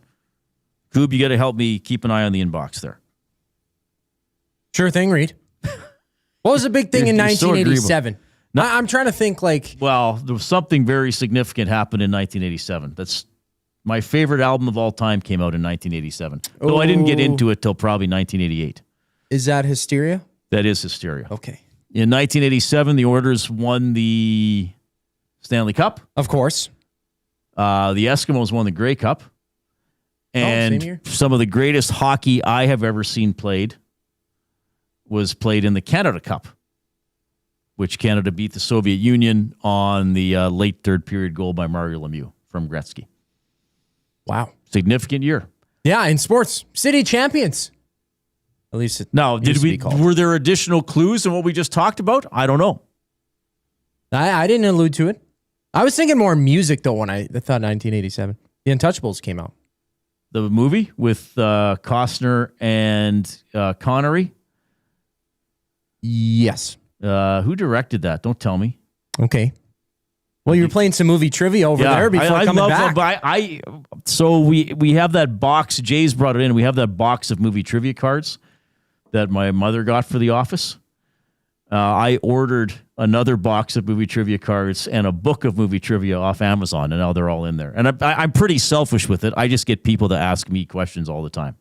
Well, usually you get them right more than anybody. You got like an 80% hit rate. So before the show, there are on the box we have going, there are 8 questions per card. Before the show, Awanek asked me 3 cards. On the first card, I went 8 for 8. On the second card, I went 1 for 8. Wow, so some lopsided. And then on the fourth card, I went 7 out of 8. So all told, I got 16 out of 24, but it wasn't evenly distributed. But I love movie trivia. Probably more than, I might even love movie trivia more than sports trivia. I don't know why. Well, you're a big movie fan. You watch a lot of movies. You watch the Project Hail Mary. No, I have not watched Project Hail Mary. I thought you have. No, I read the book. You read the book. You've been meaning to watch the movie. The movie's only been out 4 days, Coop. Settle down. Come on, you got to get to it, Reid. Are you even a movie fan if you haven't watched it already? I'm just kidding. Mex in the nasty chat says, hey, Reid, watched Project Hail Mary yesterday. I was in line for popcorn when you and Hernan were talking about it, and it was a maze. Pretty cool. My buddy James in the nasty chat, who's secretly plotting my demise. Oh, is your buddy? Says, City of he has a spiral-bound notebook of ways to torture me. He's like John Doe in 7. Listed A to Z, I hope James got that reference. I don't know if he's old enough. Have I watched 7? Oh, that's one of my favorite movies of all time. Oh, yes. Yes. Brad Pitt, Morgan Freeman, Kevin Spacey. Yeah, what's in the box? Gwyneth Paltrow. Lee Ermey. Was Richard Roundtree in that one too? Richard Roundtree? Yeah. Did he have an appearance in that? John McGillney, maybe not. Gwyneth But Paltrow. Lee Ermey was definitely in that. Yeah, I don't see him listed on another movie. Probably another one. Lee Ermey was also. Oh, no, he was. Yeah, Richard Roundtree was, and Lee Ermey, our Lee Ermey was the drill sergeant in Full Metal Jacket. which I believe came out in 1987 to tie this all together. Hey, see, there we go. We do have a roadmap, everybody. We're not driving completely straight down the road, but we'll get back to it. We got to get to James's message. The City of Champions has nothing to do with the sports championships. Teach these younglings, please. Yeah, it was the reaction to the tornado. Oh, are you serious? Yeah, but then it's also associated with sports championships. Well, nobody taught me this. How would I know? Well, I have educated you once again, Coop. There we go. It's, I was always told pretty growing amazing. up it was because Edmonton it's was tied the into city the reaction of to the champions. tornado as well. Interesting. All right. It's Jay, it's play, he's Jay, it's today. It's Jay's play of the day. It's Jay's play of the day. Jay's play of the day. And Jay's play of the day, which is going to be Reid's play of the day today since Mr. Milne is off this week, is presented by Play Alberta. It's time to turn up the fun with the Play Alberta app, your digital destination for casino, live dealers, lottery, instants, and of course, sports betting. All right, so I like to think big with these. Yesterday I don't know if I thought that big, but what did we have? A Senators win, a Stützle point, and a Zibanejad point. Unfortunately, this did not hit. No, Senators Zibanejad won. didn't get a point. I don't know if did Stützle get a point. I didn't think he did either. Let me check. It was a 2-1 game. It didn't matter. Yeah, okay. We should have done Rangers under 10 shots on goal. First time in their entire they finished in 9. franchise history that has happened. They finished with a single digit. They are not having a good year, and especially on home ice, they've been quite poor. So today I thought, all right, what do we do for the play of the day? Well, there's 15 NHL games, so right there I'm salivating. What a smorgasbord to choose from. So it's under Jay's play of the day. You go to playalberta.ca, you go to the app, you click on sports, you click on ESD specials. So here's what we have. The Boston Bruins to win over the Toronto Maple Leafs. Okay? The New York Islanders to win over Chicago. And then I have the Winnipeg Jets to win against Vegas.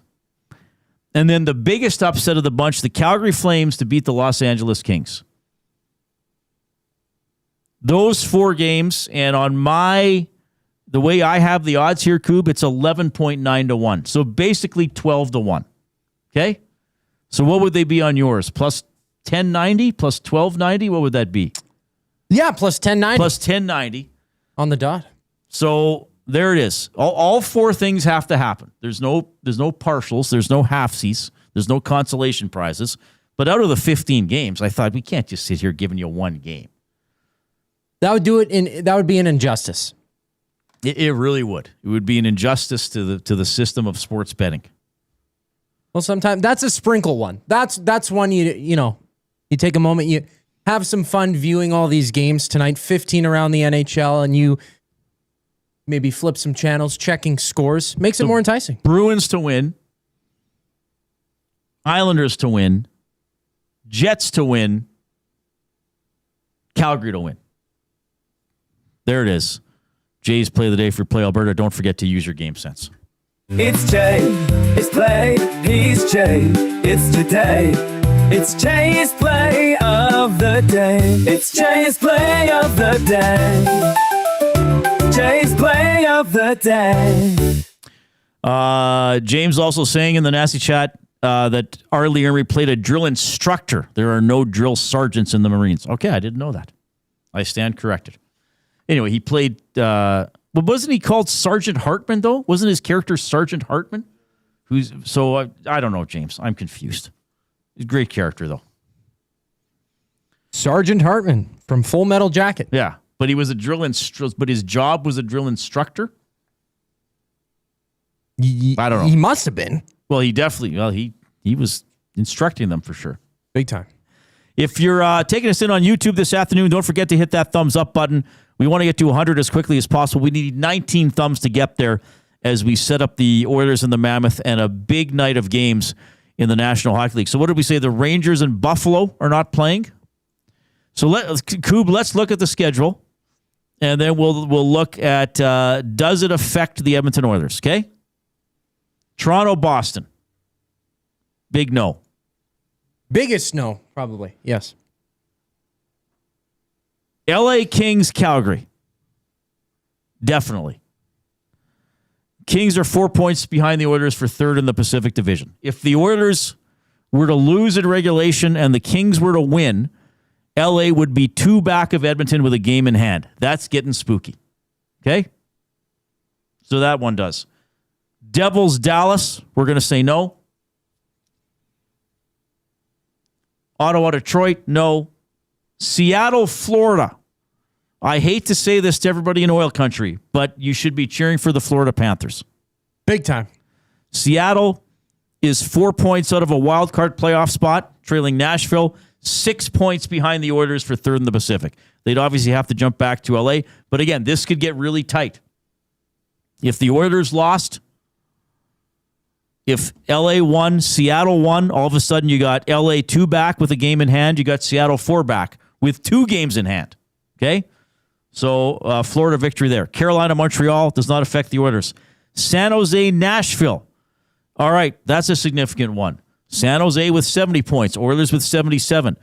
Now Nashville is 2 points back of Edmonton, but I'm not giving the Central Division as much because it appears that I shouldn't say it's likely, but for Edmonton wants to hang on to third in the Pacific. So San Jose, Nashville. If Nashville wins, yes, they could tie Edmonton if Edmonton loses, but Edmonton still would have third in their division. So you want to keep the Pacific teams further back. So San Jose, Nashville, I think you have to lean Nashville on that one. Chicago and the Islanders, no impact. Blue Jackets and Philadelphia doesn't affect Edmonton. Certainly a big game for the Blue Jackets. They're trying to hang on to third in the Metro. Philadelphia still with a shot. They're 5 out of a playoff spot. Colorado, Pittsburgh. Washington plays St. Louis. Anaheim plays Vancouver. Well, if you want the Oilers to maybe track down first place, then you want a Vancouver win. Perhaps not likely. Anaheim 82 points, Vancouver 50. But if Edmonton were to win and Anaheim were to lose, the Oilers are just 3 back of Anaheim for first in the division. Don't forget they're playing Saturday afternoon at Rogers Place. Vegas and Winnipeg. Oilers fans should be pulling for Winnipeg. The Oilers are a point behind Vegas. Same number of games played. So an Oilers victory, a Vegas regulation loss. The Oilers jump into sole possession of second in the Pacific Division. Minnesota plays Tampa Bay. That one doesn't affect the Oilers. And then, of course, the last one on the schedule is the Oilers in Utah. So a lot of things to watch for tonight. I mean, if the Oilers lose in regulation, or even if they lose and just get a point, and a couple other teams get wins, that's going to make it a lot more tense for the Oilers as we continue to move into the final 10 games of the season. Okay? So LA, Calgary for Oilers fans. I know this is counterintuitive. You want a Calgary win. Seattle, Florida. Again, highly counterintuitive for the Oilers. You want a Florida win. San Jose, Nashville. Prefer a Nashville win. Anaheim, Vancouver. Again, counterintuitive for the Oilers, but you want a Vancouver win. Vegas, Winnipeg. You want a Winnipeg win.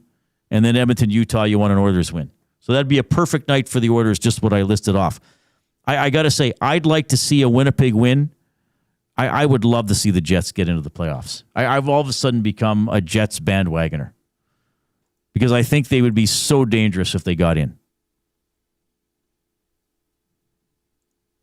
Well, once you get into the playoffs, things can change. No matter what your regular season record is, it doesn't matter. They've had a poor season, which is almost unbelievable compared to the season that they had last year in the regular season. Like the fact that they fell off this hard is terrible. Plus, we got Jamie Thomas out there as well, who's a very good friend of the show.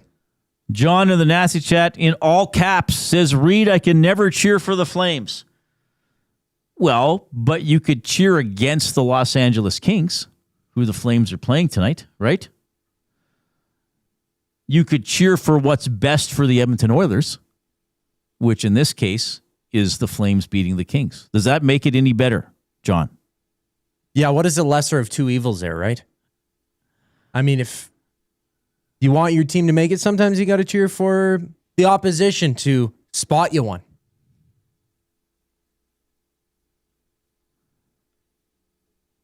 All right. 780-218-9999, the River Cree Resort and Casino inbox. Check out the River Cree mobile app, free to download, get exclusive offers and promotions, get show tickets, make reservations for hotel rooms and restaurants. It's safe, secure, and it's easy to use. Remember to click that thumbs up if you're watching us on YouTube. Speaking of YouTube, Trev is going to join us in the final hour of the show. We got some comments here from Ryan Nugent-Hopkins and Kris Knoblauch in the Oil Understood when we get back.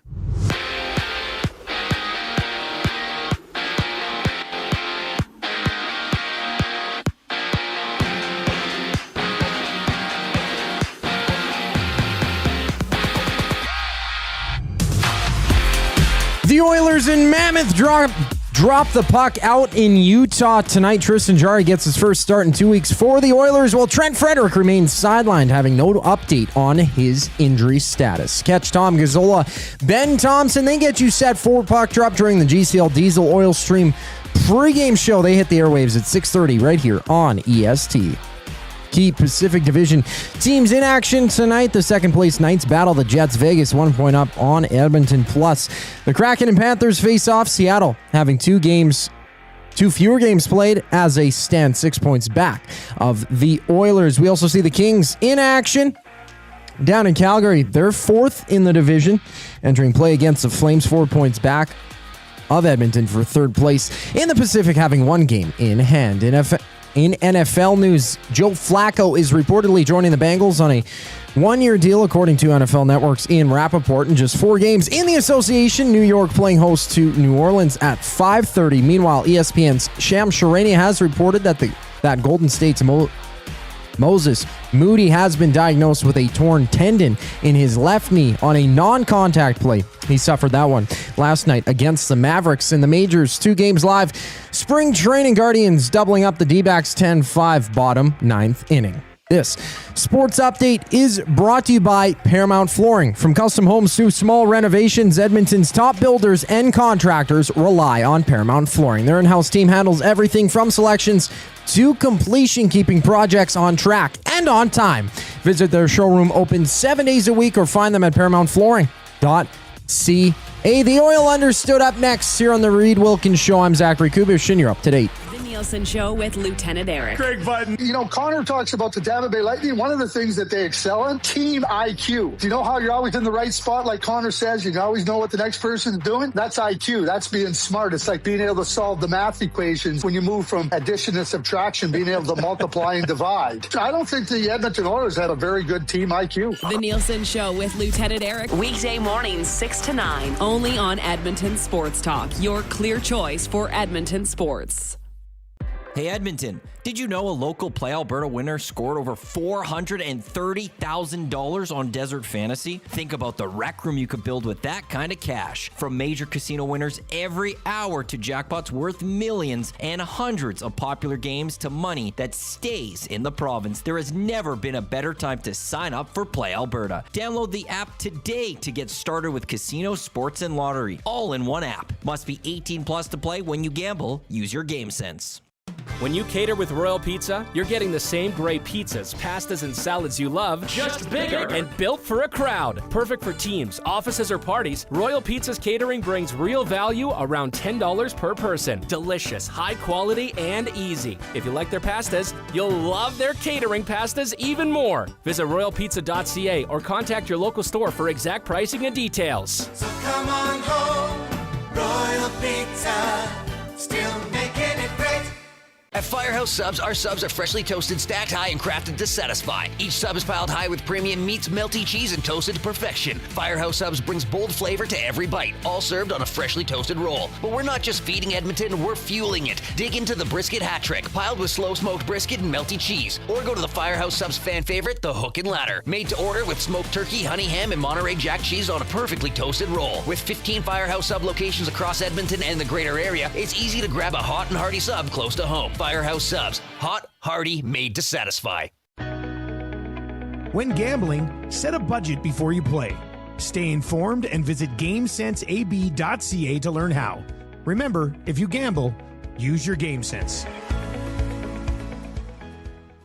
Since 1952, William Huff has been the heartbeat of Edmonton's advertising world. From humble beginnings to a citywide powerhouse, we've been the go-to for signage from print to design and installation. Partnering with Edmonton's top sports franchises and major events, we've helped shape the city's global reputation. Our secret? Unmatched customer service, decades of experience, and a passion for excellence we call the William Huff Advantage. Visit us online at williamhuff.com. Yeah. It's the glue guy, holding it down. You know the vibe. Friday night lights to early morning strides. Used to lace up the cleats, crowd screaming my name. Now I'm lacing up Nikes, but the hustle's the same. Studio lights, hot takes, I'm running the game. Half marathons on Sunday, still chasing that fame. They call me the glue guy, sticking teams together. From locker room speeches to Is this the glue guy grind? Never lost the fire, just changed the Yes, sir, it is. We don't have the glue guy here, but we can play his song. In solidarity. I miss him. There we go. He's having a good time. He sent me a little video from the slopes today. He'll be fine. Yeah, I made a couple updates on the good old stories. Oh yeah, there and as he well. puts it on the old Instagram. You can text us 780-218-9999, the River Cree Resort and Casino inbox. D-Rock says, Reid, have you watched many Winnipeg games? I am from Winnipeg, and they suck this year. Well, I've seen a little bit of them. I'm just saying they're making a bit of a push. They're making a bit of a push since the Olympic break. I'm saying I would love to see them get in, and I think they would give the top seed trouble if they got into the playoffs. But I understand how, as a Jets fan, it's probably been a frustrating season to see them be 29, 29, and 12 with 12 games to go. Now, Nashville's won 4 in a row, so they'd have to pass Nashville, right? At the moment, they have to get in through the wild card. They can't get in through third in the division. I'm just saying, I think it'd be interesting if the Jets got in. Another Canadian team in? Well, yeah, why not? How many Canadian teams are we guaranteed? Well, nobody's clinched yet, obviously. I mean, Montreal's going to, well, Montreal could drop out. They're up there now. But I would think Montreal is going to get in. So who's of the Canadian teams, who is out for sure? Vancouver, Calgary. Ooh. The Leafs will not make it. They're 14 points out. So those 3 teams will be out. Ottawa's in a dogfight. Montreal still has to hold off some teams. The Oilers have to hold off some teams. Who did we miss? That's everybody. Yeah, the Jets. Then we talked about the Jets. For sure. At this point, it is mathematically possible that all 7 teams would miss the playoffs. The Oilers are actually the safest team. Because the Canadians... they're tied with the Bruins right now, 1 game in hand, though. Right, but we got to go by the division for that, too, because... Yeah. Well, yeah, Detroit could also push Montreal down. And the Senators... And the Senators could... Just on the outside. Yeah. 83.70 games. Because, well, so if Detroit rose up and pushed Montreal down and dropped Montreal below Boston and the Islanders, then the Canadians would be out. The way it's looking right now. But we might only have 2 Canadian teams in the postseason. Probably max. I don't know if both Ottawa and Montreal are going to get in. So I'd love it if the Jets got in. Why not? Let's do the Oil Understood. It's presented by GCL Diesel, providers of the best diesel engine components around. From turbochargers to injectors, fuel pumps to sensors, they are the critical engine component experts. Proud to serve Edmonton and Northern Alberta for over 50 years, and now a partner of Edmonton Sports Talk and the Reid Wilkins Show. GCL Diesel. Diesel!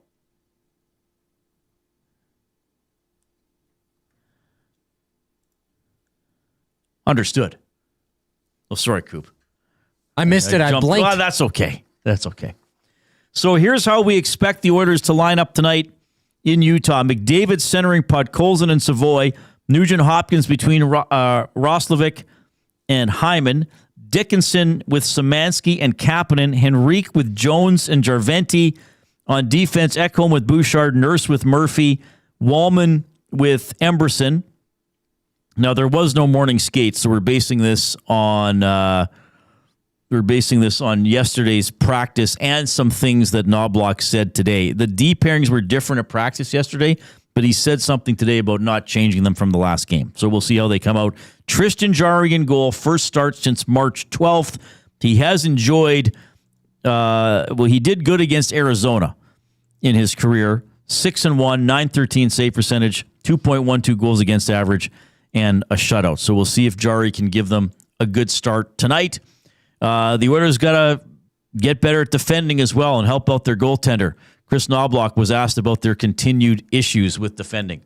Yeah, I think it's a collective thing. I don't think we've defended as well as we should have, but, also goaltending, making saves throughout the season. That also has part of it. So when you make mistakes and you don't get the save, it's highlighted that you made mistakes. When the goaltending's been phenomenal, then you make mistakes and you don't notice those. So I think it's, twofold. I think these last 15, 20 games, whatever we've played since the break, defensively, we have been more committed to playing that way. But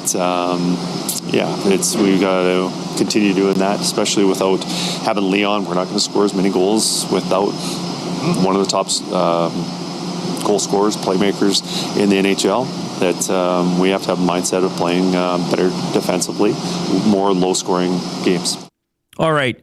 And that's the ongoing question is, are they actually capable of having that mindset? Maybe at times, yes, there has looked like there's been some improvements. When Ingram's giving them a good start, they've got some saves, but can they be in that mindset of, okay, it might be a 2-1 game and we have to trust that our big guy, in this case McDavid, can go out and get us that extra goal? Or extra couple of goals if they keep it to 1 or 2 against. And I think that's an ongoing frustration with this team. I think it's at least part of the reason Knoblauch is getting criticized is where is that mindset? Where is the mindset? We're going to lock it down. We're not going to give anything away. And then when we have a chance to make the play, we're going to go make it. This is what I was saying to Belzy. One thing I've been saying, Coob, is, to me, the Oilers, for most of this season, I believe, and you can correct me if I'm wrong or give your own opinion on it, 780-218-9999, River Cree Resort and Casino inbox. You can post in the Nasty Chat on YouTube. I would characterize the Oilers as a generally impatient team.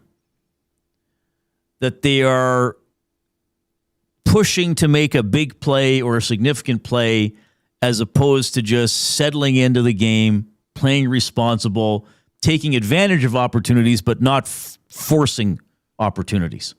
Because I think when they try to force stuff, that leads to the turnovers, that leads to somebody out of position, and that leads to grade A chances against. And then as Knoblauch was saying, if your goalie doesn't bail you out, then you get behind by 2, 3, or 4 goals. Well, and you're setting yourself back behind the 8 ball if you make those fumbles, because there has to be that recovery aspect, and there hasn't really been that, at least in the defensive zone for the Oilers. Even at neutral ice, whenever they give up the puck, it's always a rush back. And the way and the reason that happens is because, as you alluded to earlier in the season, they're not really punting the puck if they have to get rid of it or making just that simple right play. They're trying to push it to the limit. And so, here's the thing though, Coob, and for everybody listening. Why can't they think that way? Is this a flaw with the coach that he can't get through to the players, or does he not emphasize it enough, or does he not emphasize it in the right way, or is this just the players who are just saying, you know what, we can talk about defending, we can talk about allowing fewer goals against, but at the end of the day, we just refuse to go out there and execute it. We just think we got to go out there and try to steal the puck and push the pace and fly the zone. Like, to me, that's sort of the crux of this discussion, and maybe the crux of the discussion about Knoblauch.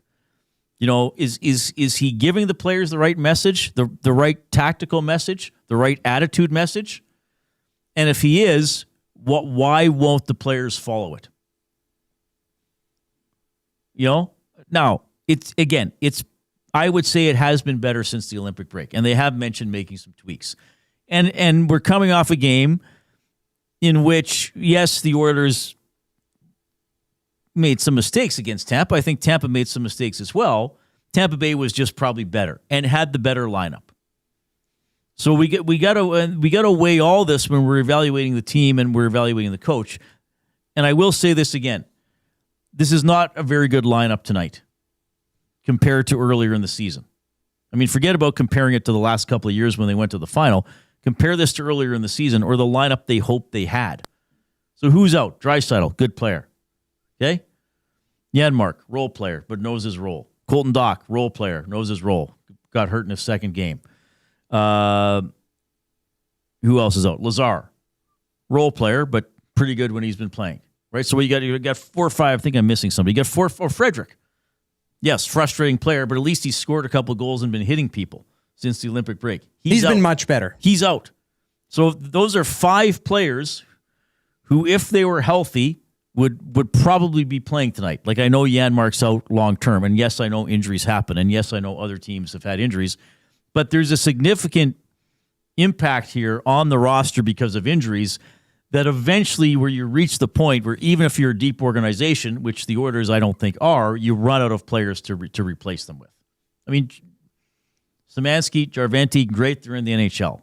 You know, even Jones, but there's a reason he's been up and down most of his career. You know, I don't question the effort, but sometimes there is a gap in the ability of your players. So that's why a lot of things worry me here for the Oilers down the stretch is you have to play without Draisaitl. I mean, what's the power play without Draisaitl, Coop? You were just telling me during the break. Yeah, well, so of course he got injured against Nashville when Ozzy Weisblatt hit him. He's out, still waiting on the full update for that. He scored a power play goal before he even exited the game, but after that, once he left that contest in the first period and didn't come back, the Oilers are 1 for 12 on the man advantage. And that's the goal Nugent Hopkins scored. And quite frankly, some power plays in which they didn't set up or weren't very dangerous. Okay, so that's concerning. And then you're playing with some really, probably at least a line's worth of AHL players with some of the other guys out. That's what worries me. You know? The defensive attitude and maybe the emphasis on trying to be a good defensive team, that's one thing. And then there's just the fact of like how much can you really expect from some of these players? Great for Max Jones, he got a game-winning goal. How often can you really expect him to score? What can you really expect Szymanski and Jarventie to do? You know? Especially compared to some of the players they're replacing. So that's why I think this is getting tense for the team down to the stretch. If they win tonight, and like I said, they get some other losses from those other teams I was talking about, it could look a whole lot better when we wake up in the morning. It could look a whole lot worse. And then I think I would start asking myself, where do the wins come from on the schedule? If they continually are showing us they just can't get over the hump with Draisaitl and without some of these other guys.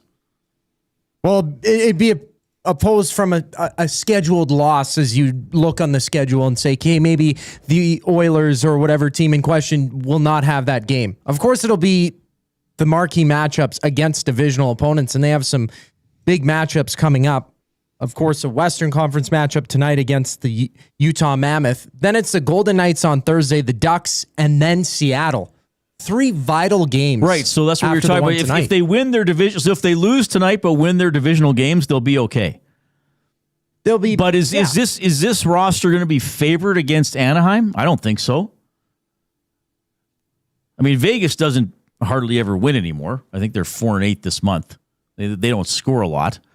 That's probably more of a gettable game. But I'm just warning people, this could get tense and uncomfortable relatively quickly. And I hate to say that. Project Dumplings makes a good point. Szymanski doesn't even need to shoot to score. True. What a way to get your first NHL goal. Getting flipped into the Lightning scoring on their own net. Ryan Nugent-Hopkins was commenting today on the pillow fight division. We've been kind of fortunate in that sense this year, but it's out of our control, and we just want to kind of try to rack up as many points as we possibly can. But yeah, it's kind of been a weird year for our division. Usually it's not the case, but you kind of look at the scores throughout the league. When we've lost a game, you're thinking that you're going to lose ground, and a lot of the time we've been fortunate that it hasn't happened. So, but like I said, I mean, teams can now start making pushes, and we want to be that team that kind of starts to separate ourselves. All right, a little bit more from Nuge and from Kris Knoblauch when we bring you back. YouTube Trev is going to be joining us in the final hour. That'll be fun to bring one of the morning show guys on once again. We had Lieutenant Eric yesterday. Clue number 3, Coop. Clue number 3, Hudson's Canada's Pub Mystery Athlete of the Game. You must text in your guesses to the River Cree Resort and Casino inbox, 780-218-9999. Maximum 3 guesses per person. The third clue is Norman. So the clues are Hogan, 1987, and Norman. All right? Back in a couple minutes.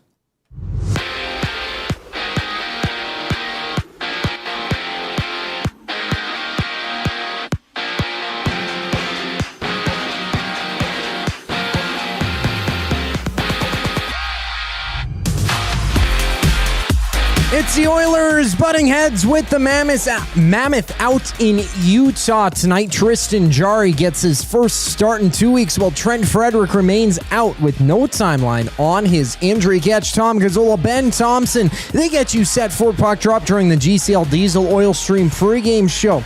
That goes live 6:30 right here on EST. 7 games get going at 5 o'clock. The Maple Leafs and Bruins face off. Anthony Stolarz gets a nod for Toronto. Elsewhere, the Habs and Hurricanes clash in Montreal, while the Senators and Red Wings duel out in Detroit.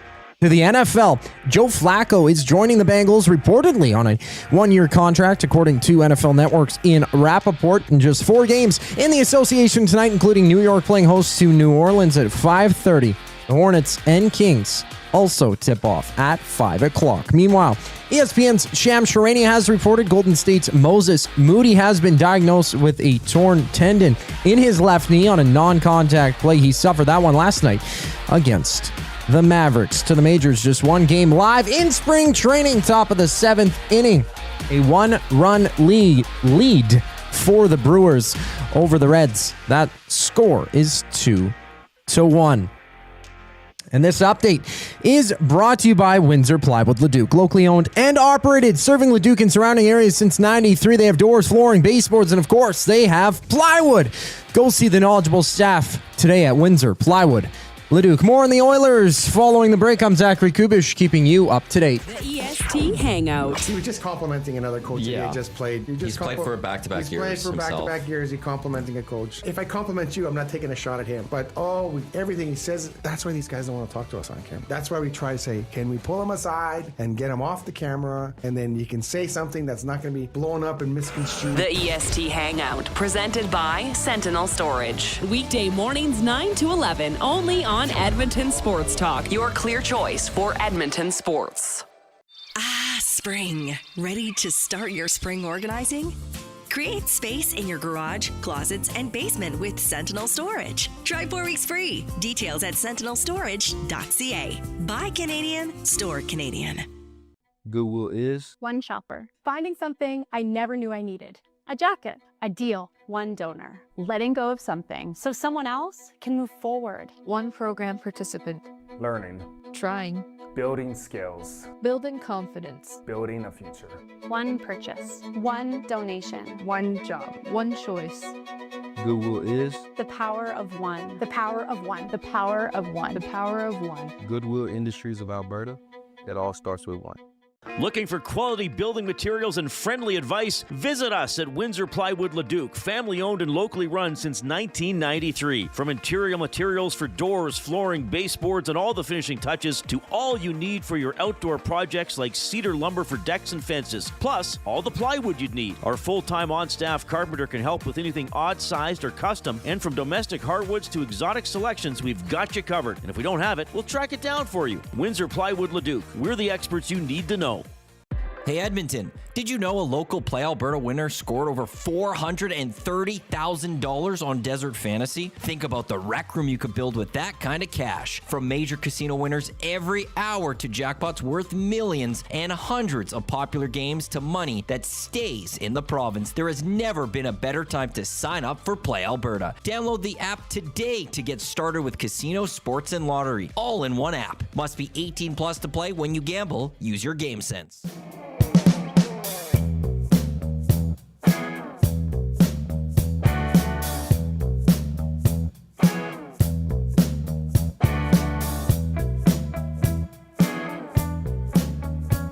Coming to you from the Canadian Brewhouse Studio, UFC 327 going down Saturday, April 11th at the Canadian Brewhouse. Feel every hit, takedown, and knockout with TVs at every turn, cold drinks, and electric fight night vibes. The Canadian Brewhouse, our house, is your house.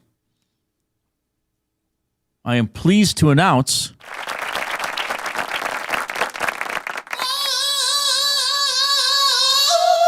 we have a winner, Hudson's Canada's Pub Mystery Athlete of the Game. Remember what I said sitting in the boardroom earlier today, Coop? I said somebody's going to get it after the third clue. That was my prediction. I didn't think we would need clues 4 and 5 today. Now, I don't say that on air because then I'm just going to get all people in a jumbly pretzel in their brain. And the last thing you need is a pretzel brain. By the way, it's snowing out again. This is awful. So if you're just leaving work, you probably have a little bit of snow in your vehicle. Oof. So the Nolan from St. Albert is the winner. Congratulations. The $25 Hudson's Canada's Pub gift card. You're going to let Nolan know about picking it up and all that fun stuff? Oh, for sure. The first clue was Hogan. This is the mystery athlete's middle name. The second clue was 1987. This was the year in which this person won the Masters. That's a golf tournament they played down in Georgia there. The third clue, Norman. This person beat Greg Norman in a playoff. It was actually a 3-man playoff, but Sevi Ballesteros was eliminated after the first playoff hole. 11th would have been the fourth clue. This person chipped in for birdie on the 11th hole to beat Greg Norman. And then the fifth clue, if we need it, would have been Masters to give it away. I don't know if you've heard of this person, Coop. It is Larry Mize. Never heard of him. Coop has never heard of Larry Mize until I gave you the sheet earlier today. All right. Larry Mize is the mystery athlete, 1987 Masters champion. Of course, the Masters coming up here. What are we, 3 weeks away from the Masters? So there it is. Nolan in St. Albert, you got it. You're getting the $25 gift card to Hudson's Canada's Pub. Okay. 780-218-9999 is how you text us. The afternoon inbox presented by River Cree Resort and Casino.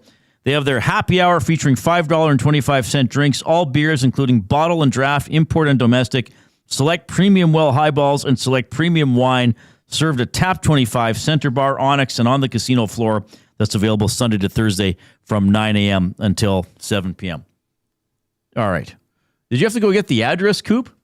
Yeah. You do not. Don't tell me you did not know our address. I wanted to confirm. I got it right. Here's some advice. Know the address of where you work. Advice from your Uncle Reid. Your uncool Uncle Reid. Well, I didn't want to give somebody the wrong address. I already forget. Well, have it written down. Tape I probably a little note should. to yourself on your monitor. Yeah, at the old place, we had all the schedules popped up for all the teams as well. You gotta put it up. I know. You gotta hang it up. A whiteboard in here would be nice. Do we have one?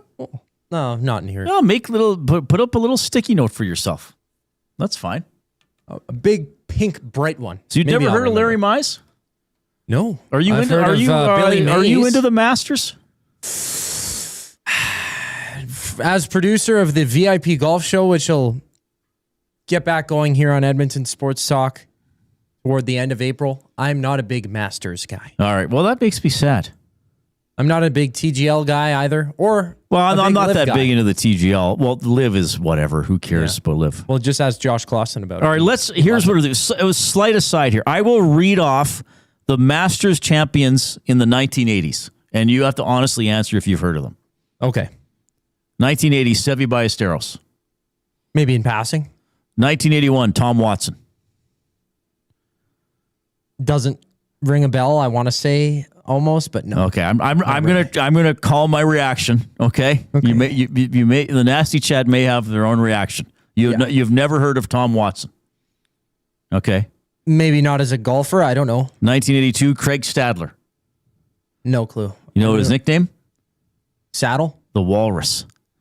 83 by Steros Did he won have again. a big mustache? Yeah, he kind of had a mustache. He was a chubby guy. 1984, Ben Crenshaw.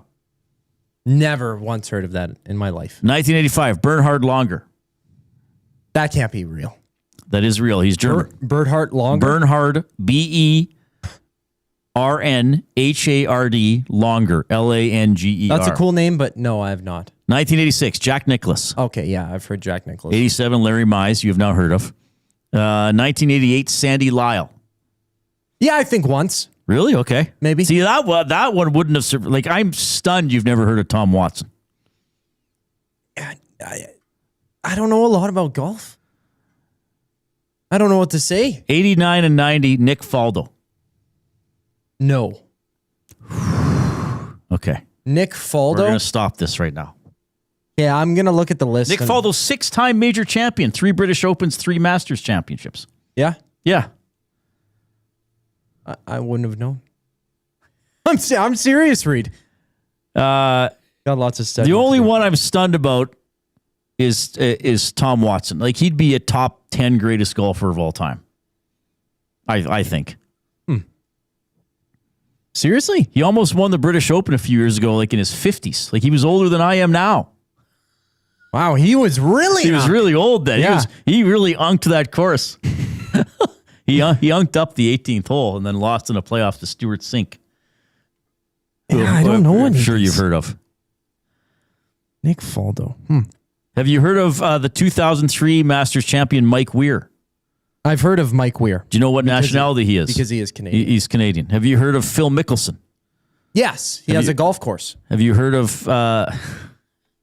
He does have He's a golf also course. won, what is he at, 5 majors? Have you heard of Tiger Woods? Oh, yes. He's one of the greatest athletes of all time. Okay. I would just have to retire if I didn't know who Tiger Woods was. That would be a tough one. What about 2015 champion Jordan Spieth? Yes, I've heard of him. I can't tell you much about him. All right. Well, you're doing okay. There's more recent. I mean, like the guy. It'd be fun from the guys from the 80s. Tough time. Charlie says, "Don't feel bad, Coob. I don't know or even care who those people are. LOL. I hate golf." I used to hate golf with a burning passion. I thought it was the most boring sport of all time. Castor says Coob was born in the late. No, Coob wasn't born in the late 90s. You were born in the early 2000s. Yeah, I was How born can in he know 03. golfers from the 80s? Okay, I want to say this. I did not do that quiz expecting Coob to know who they were. I wanted to see how many he knew. I am only disappointed that he had not heard of Tom Watson. Okay? I didn't do that to be mean to Coob. Well, I meant to do it for fun. I was curious to see which 1980s Masters champions he would know.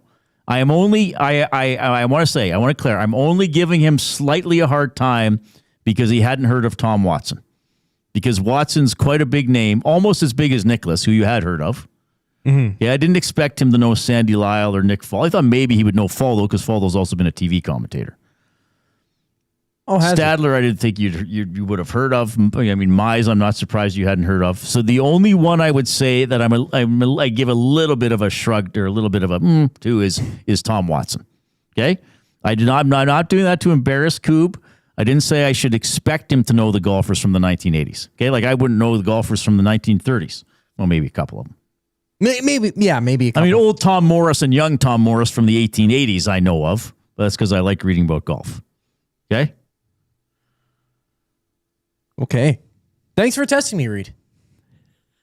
Well, there's some names in there. From West Germany, Bernhard Langer. Yeah. You tested me with that one, yeah. West Germany. I think they say it longer.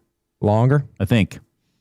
Yeah, and then I think he won the Masters again in 92 or 93, didn't he? Yeah, 2-time Masters champion, one of the world's leading golfers through the 1980s and 90s. Good player. I just thought at some point in your sports life or reading or being around us, you would have heard of Tom Watson. That's all. That's all, because he's a big name.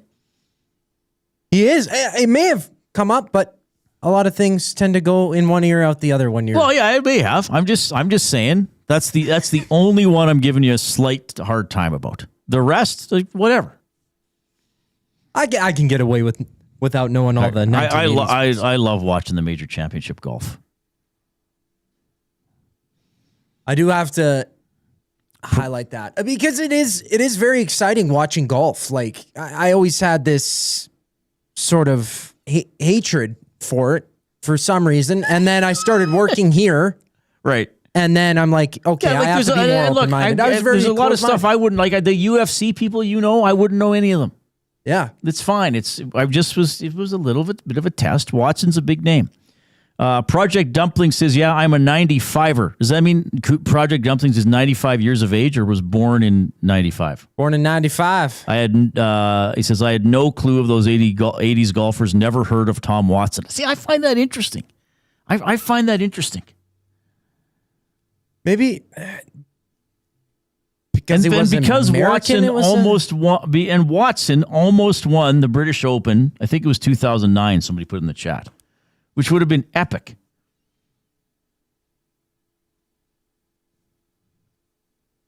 Mex says, is Coop aware of Shooter McGavin?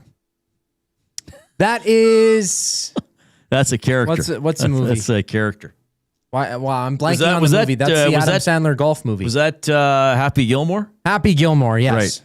Good old Happy. And then Senior Shooter McGavin in the second movie. Second movie was not. A lot of people guessed Larry Mize just a little bit too late, so it was Nolan from St. Albert. Nolan from St. Albert says he's 27. But again, if you're into golf, maybe you've gone back and read about the Masters or looked stuff up or seen highlights. Very historic tournament. So Greg Norman was arguably the greatest golfer of the 1980s, but he only won 2 majors, and he's often remembered for either choking away major championships or losing in heartbreaking fashion. Oh. So I think his ball was on the fringe on the 11th hole, and Larry Mize missed badly and chipped in, I think, from something like 140 feet for birdie, and then Norman missed his long birdie putt, and that's how Mize won the Masters.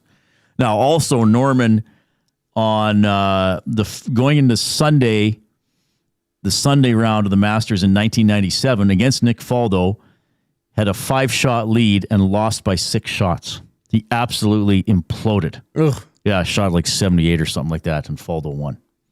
There, now you've learned a little bit about golf. Thanks to your old Unc Reid.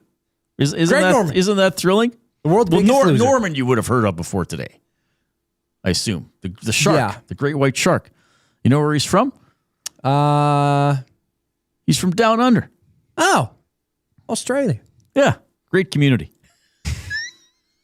Greg Norman, the great white shark. Some nicknames: the walrus, great white shark. Craig Stadler's the walrus. Yeah. Jack Nicklaus is the golden bear. Norman's the great white shark. What other golf? Now I can't think of golf nicknames. We got to do it. What is Tiger Woods' nickname? Well, Tiger. His real name's Eldrick. Did you know that? I actually didn't know it was Eldrick. You learned something else I know today. Elton John's name incredible. Isn't really Elton as well. Like, right. You just know them by their name, though.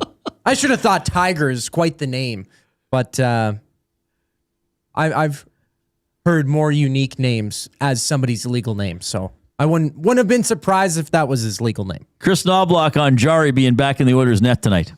Yeah, I think he spent this time working on his game. Him and Peter focused on some aspects so that we feel it can improve. I think he's had several good practices, and I think just that long reset and being able to refocus, I think will be good for him, and we'll need him because we're playing a very good team tonight, especially 5-on-5. So he'll be tested. They've got a lot of good shooters. Yeah, big test for Jarry. Really trying to turn his game around. Again, his save percentage .807 in his last 6 appearances. Nuge says we got to help our goalie out. Yeah, I mean, we got to do a great job in front of him. And probably the games that he has played, we haven't done a good enough job in front of him. But I know he'll be motivated to play.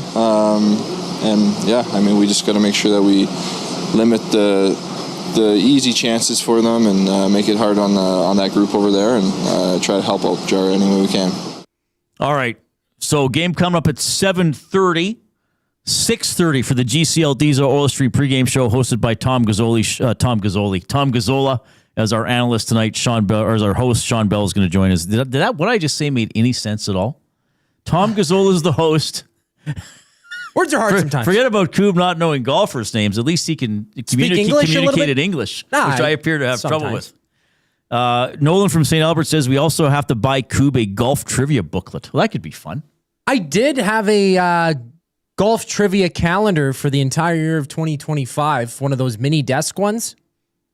They gave it away, but a cheap price at the Dollarama. Let's just say I forgot to check the trivia probably for a couple weeks at a time, and I'd go back.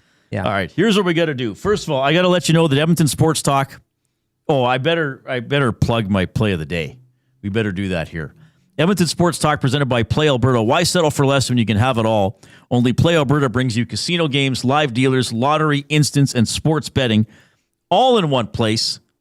Don't forget to use your game sense. PlayAlberta.ca, the Play Alberta app. I'm going big, Coop. Okay, no messing around. I'm not sitting in the corner like a wallflower. I'm getting out in the middle of the dance floor, pulling my shoes and socks off, and I'm spinning around on my toes. Okay? That's what's happening. I'm saying, hey, put the spotlight right on me. I'm going to be like, hey, disco ball man, spin that right over my head. Okay? Here is, it's on the website, it's Jay's play of the day, but Jay's away, so I've been putting these in. It's off because the Boston game started. Okay. Oh, yeah. That's well, anyway, hopefully people saw it. Boston to win, Islanders to win, Winnipeg to win, Calgary to win. It was 12-1. So hopefully you sprinkled on it already. All right? We got the 5 o'clock break. YouTube Trev is coming up. More on the orders in the Mammoth. Two guys and a goalie. If McDavid leaves in 2 years, Tampa Bay will be at the top of his list. Hire it or fire it. I'm going to fire it. They're aging. I don't know. Yeah, okay, that's a good point. Kucherov will be a little bit older. Vasilevsky will be older. 40. Hedman will be older. Done. In 2 years, are we going to be worried about San Jose taking Connor McDavid? 2 years? I would say San Jose way. Two guys and a goalie presented by GS Construction. Tuesday and Thursday afternoons at noon, only on Edmonton Sports Talk, your clear choice for Edmonton sports. Hey Edmonton, did you know a local Play Alberta winner scored over $430,000 on Desert Fantasy? Think about the rec room you could build with that kind of cash. From major casino winners every hour to jackpots worth millions and hundreds of popular games to money that stays in the province, there has never been a better time to sign up for Play Alberta. Download the app today to get started with casino, sports, and lottery, all in one app. Must be 18 plus to play. When you gamble, use your game sense. Real fans don't stroll in at puck drop. They claim territory. They study the screens. They get into their spot, which is why this matters. The Canadian Brewhouse now has happy hour. Brand new. Tons of options. And the good stuff, like our espresso martinis and our cracked pepper and sea salt dry ribs. Monday to Saturday, 2 till 6 p.m., starting at $3.99. That's more than enough reason to come early. New happy hour at the Canadian Brewhouse. If you're serious about game day, we'll see you for happy hour. It's a rezzed up reimagining, a cultural celebration, and a smash hit. River Cree Resort and Casino brings you Bear Grease the Musical. Don't miss this hilarious spin on the 70s classic, replacing T-Birds and Pink Ladies with a cast of characters that spotlight Indigenous language, music, and moves with a Broadway flair. Iconic numbers get a bold new spirit in the audience favorite, Bear Grease. April 26th in the venue at River Cree. Must be 18 plus. Get info and tickets at rivercreeresort.com. Spring. Ready to start your spring organizing? Create space in your garage, closets, and basement with Sentinel Storage. Try 4 weeks free. Details at sentinelStorage.ca. Buy Canadian, store Canadian. Time for a new career in 2026? Or maybe your kid is still pondering their path. Good news! Weiss Johnson is hiring. It's Dennis, and not only are we hiring for heating and air conditioning, we're also looking for experienced plumbers and gas fitters. With the growth in residential development, there's no shortage of opportunities at Weiss Johnson. Choose your path with us. Learn from one of the industry leaders, and we will grow together. Receive great benefits and school reimbursement as well. Visit weiss-johnson.com. today.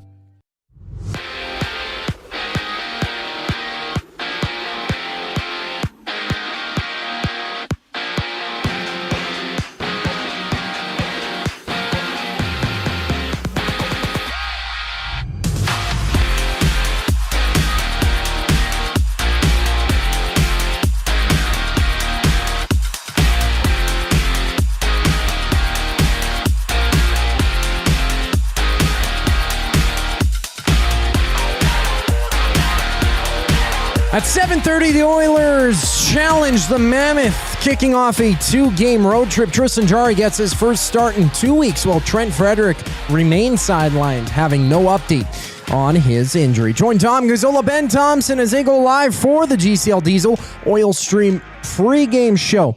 To tee up the action, they go live at 6:30 right here on EST. And 7 games getting underway around the NHL. The Red Wings jousting with the Senators, the Maple Leafs and Bruins battling, while the Kraken and Panthers are getting underway. All games scoreless right now in the NHL on a 15-game slate.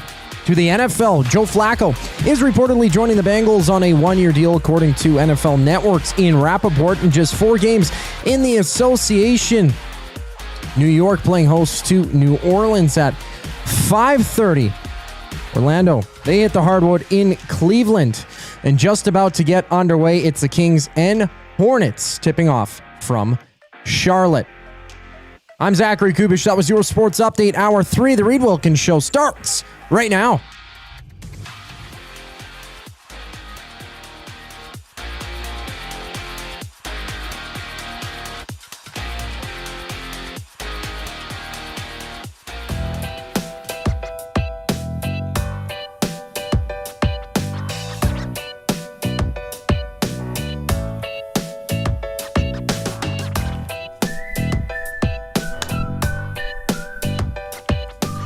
All right, hope you're having a great afternoon. Unfortunately, it is snowy out there once again. Oilers and Mammoth coming up 7:30 tonight. At 6:30, we'll have the GCL Diesel Oil Stream pregame show hosted by Tom Gazzola. Our off-topic topic for William Huff, just to revisit this a little bit, because Gager came into work today and just whips up a delicious-looking sandwich. Like, Gager is the king of just coming up with something, right? He makes tasty food, makes it quickly, makes it efficiently. So our off-topic topic for William Huff: what is your favorite homemade sandwich? We had a lot of sort of expected ones, maybe bologna with something, the PB&J, but we like the one the person had with the ground beef, and like it was almost like the taco meat with a little bit of variety, but in a burger bun. Is that what they said? Yeah, it was a full sort of taco mix. They added V8 sauce and everything like that, put it on a pan, fried it, and then put it on a toasted bun. Right. Sounded pretty good. Sounds really good. And another one that sounds pretty good, honestly, coming in from Pineapple Profit. Best sandwich, mayonnaise and cheese whiz on a white Kaiser bun. Kaiser. Just Kaiser, mayo and cheese whiz. That's it. Yeah, it sounds okay. Jason and Leduc saying an everything bagel toasted with dill pickle, hummus, and cucumber. Now, that's something I can get down. Oh, you would like with. that, eh? Yeah, a cucumber sandwich. Why not? Do you feel a little bit healthy? You know, mixing the greens. Yeah. You're a big green guy. Yeah, good crunch to it as well. I'll tell you what, we are over 100 thumbs on YouTube. But don't stop clicking if you haven't clicked already. Click, click, click. Must you click? Please, please click. Must you click? You must click. Thumb, thumb, thumb. Once you have clicked the thumbs up button, then click the share button. Do you believe in life after love? Send the show link off to somebody else or several people via email or text. Encourage them to get involved in our great community here at EST. You can join the Nasty Club, all that fun stuff. YouTube Trev coming up in about 10 or 15 minutes. We're still going to do Words of the Day for the Edmonton Public Library. Koob, you came up with those again? I have, yes. Good stuff. And right now we have Buying or Selling from Damon Bunting, a consistent top-producing realtor in the greater Edmonton area for over 15 years. He and his team would love to help you find that right home or make the move from your current home. Community-driven, he understands what it takes to make a difference in our city. Check him out, DamonBunting.com, Instagram handle of Damon Bunting Real Estate. Damon is a great guy, a great realtor, and we're glad to have him a part here of EST. Rams guy Rob, tuna sandwich with diced red onions, pepper, hot mustard, and cheese is up there. Pretty good. He makes that at home, eh? That's pretty good. Well, I believe Rams guy Rob, if I'm not mistaken, has a tuna farm in his backyard. Or like a tuna pool, you know, a tuna habitat. A tuna habitat. And he just wants some tuna for a sandwich. He just goes out in the backyard. Yeah, I mean, pretty accessible. Why not? If you have it at your convenience. Yeah. Some tuna in the backyard. Hey, Ray, Rams guy Rob, what do you do for a living? Got myself a little bit of a tuna farm. Oh, really? Oh, yes, it's my backyard. Out in Collingwood. I don't know where he lives. He had enough room. Joe says, Jarry in, betting the over right. All right, here, so buying or selling, everybody. What's a performance tonight by Tristan Jarry that makes you feel better about his game? Or is there one? Now, I ask that where I understand, well, if he wins, it's good if he wins. 5-4, 2-1, whatever. If he's able to be the winning goaltender tonight, that's good. I guess maybe what I'm getting at, Coob, is there actually a performance that is going to make Oil Country feel better about Tristan Jarry? Or are we past that because he's had so many tough games in a row? So let's say Tristan Jarry, what would be like a... Let's say he stops 26 out of 29 and the Oilers win 4-3. Or he stops 26 out of 29 and the Oilers lose 3-2. Would you think like, okay, he stopped, almost 90% of his shots? Like, are you worried, or is everybody worried? Like, if he lets in 3 goals and they're all kind of iffy and the Oilers win, are you still like, oh my God? Or you're like, okay, if he kept it to 3, that's fine. Or I'm really wondering, has it become so troublesome, in terms of how he's played, that even if he has one good game, the next game he starts, that people are still going to be thinking, yeah, I can't. I can't think he's going to string them together. The games that he has strung together that have all been poor performances, I think has set him back almost too far. He could stop 40 of 40 tonight, and no matter what happens, if he gets a shutout of that performance and that caliber, I feel like Oilers fans, and now even speaking for myself, watching him the entire season, will have some skepticism in the game that he can follow that up with. Right. So almost no performance will really justify the season he's now, had. do you remember his first couple? Because what he played in Toronto, played fairly well. And then wasn't the next game the Pittsburgh game? And he played fairly well and got wins. And in both those games, didn't Toronto score in the last minute and Pittsburgh score in the last minute or two? And it kind of messed up his save percentage, but you still looked at those as pretty good games, right? He played quite well in his first few games. Right, because I think in both those games he sure would have been over 900, and then there was a late goal that really didn't affect the outcome, so we were all kind of like, it's not a big deal. He got the win.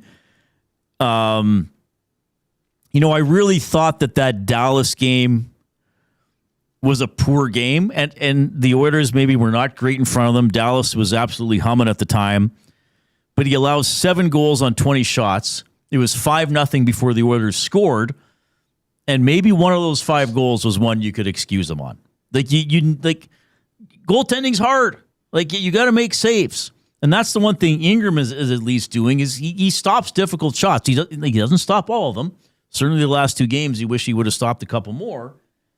But this is what I've been saying. Ingram's kind of built up some leeway, I think, with the fan base. I don't think Jarry has any. So that's why I can't blame anybody for thinking that. I mean, let's face it. Jarry as an Oiler has been a lot worse than Skinner as an Oiler this year, right? And people were pretty fed up with Stuart Skinner. Now there were some other seasons bundled into that, I suppose. But is there any start tonight that makes you think Jarry is back? Because I hate to say it, for me, there probably isn't. 45 save shutout, amazing. Can he do it again? Can he play solid for 3 or 4 games? Yeah. Like just solid. That's the biggest question, because it's not just, I feel like, a night-to-night performance for him. It's putting 3-4 solid starts in a row. They don't even have to be consecutive starts. It's just whenever they go to him, that you have the confidence in his ability, and there hasn't really been that since maybe the first testing point of when he arrived in Edmonton. Let me ask you this. You're the coach of the Edmonton Oilers, Coop. Okay, you get hired right now. You got to fly down and coach in Utah. Okay. Is there any way you're starting Jarry Thursday in Vegas? You don't know the outcome of the game tonight, but you already have to name your starter for... No. Connor Ingram would be my number one goaltender, and he would have been for the past few weeks. Right. Already. So you have to go with your top guy. Which I don't think is an incorrect decision. No, and they're not going to go back on that word just because of one good Jarry performance, but it's Ingram. It's a no-brainer. Here's what's maybe interesting. Say it's a decent game by Jarry tonight. And say it's a so-so game from Ingram on Thursday. Then is it Jarry on Saturday against the Ducks? Yet again, you have to go with Ingram. You're still right back with Ingram. There's not enough shown from Jarry in this hypothetical situation that he could do it again and come back. Yeah. So no, you have to go with Ingram. Yeah, it's tough. Like it's like pro sports is unforgiving. The human side of this, I do feel for Jarry. Like he comes back to the place where he had success as an Oil King. He clearly didn't want to be in Pittsburgh anymore. It actually started fairly well for him here. He gets hurt, and now he just can't make any key save at all. And this is not an easy game to be thrown into because Utah is good. Some of the other stats here. Utah, middle of the pack in goals for, 3.14 per game. That's 15th. Oilers pretty good.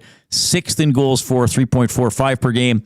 Goals against, how about this for Utah? 6th defensively, 2.79 goals against per game. Oilers not good. 28th, that is 3.39. Saskatoon Muncher says it's Ingram's net. 11 games left. He's the starter for the season. Jarry gets the chance again next season to take it back. That's a point I think we're so far into this season. There's only 11 games left for the Oilers. Where it has to be a full off-season reset to try and battle for that position. Was that the point you're at with Jarry? Yeah. Man, Ingram's got to start game one. If game one started today. Well, for sure. Yeah. It's just tense, though, if neither guy is looking sturdy down the stretch. You know? And if then it's always 3 or 4 against every single game, regardless of the defense. That almost brings up another conversation, though. You have a guy who has been solid in the playoffs beforehand, who won some big games last year down in the minors, currently. Well, not sure how Pickard could be on the roster at some point still. Who knows? Okay. 780-218-9999. That is the River Cree Resort and Casino inbox. They always have a lot of great shows at the venue. You can get your tickets. Check out what's going on at rivercreeresort.com. My goodness, from the morning show, U2 Treb coming up.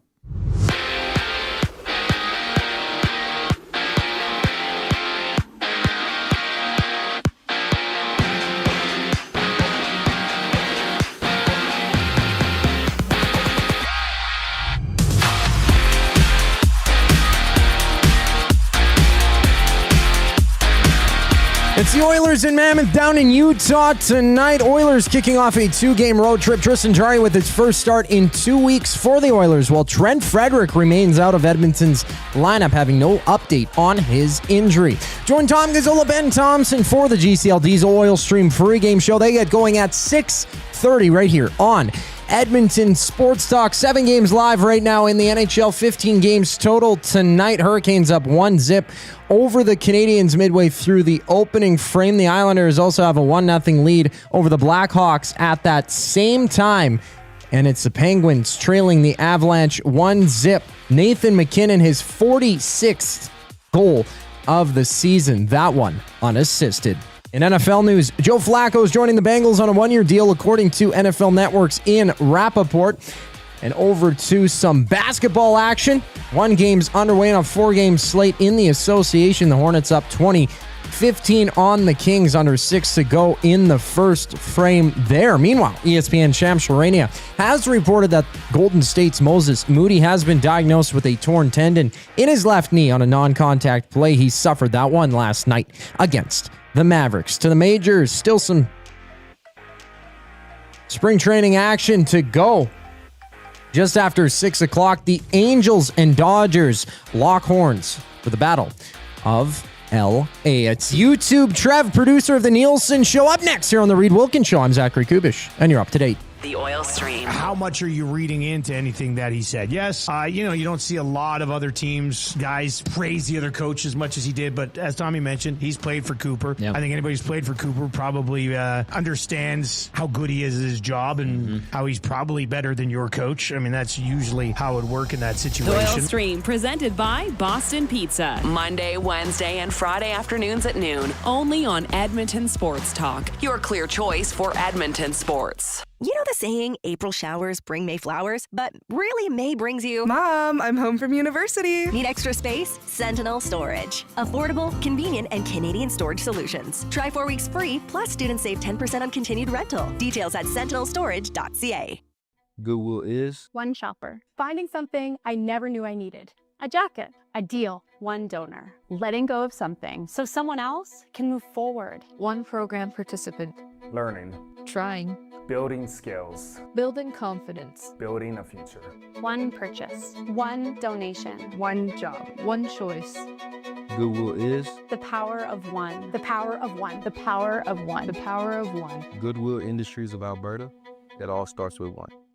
Hey Edmonton, did you know a local Play Alberta winner scored over $430,000 on Desert Fantasy? Think about the rec room you could build with that kind of cash. From major casino winners every hour to jackpots worth millions and hundreds of popular games to money that stays in the province, there has never been a better time to sign up for Play Alberta. Download the app today to get started with casino, sports, and lottery, all in one app. Must be 18 plus to play. When you gamble, use your game sense. Real fans don't stroll in at puck drop. They claim territory. They study the screens. They get into their spot, which is why this matters. The Canadian Brewhouse now has happy hour. Brand new, tons of options, and the good stuff like our 8-inch 2-topping RCM pizza and our signature Caesar. Monday to Saturday, 2 till 6 p.m. starting at $3.99. That's more than enough reason to come early. New happy hour at the Canadian Brewhouse. If you're serious about game day, we'll see you for happy hour.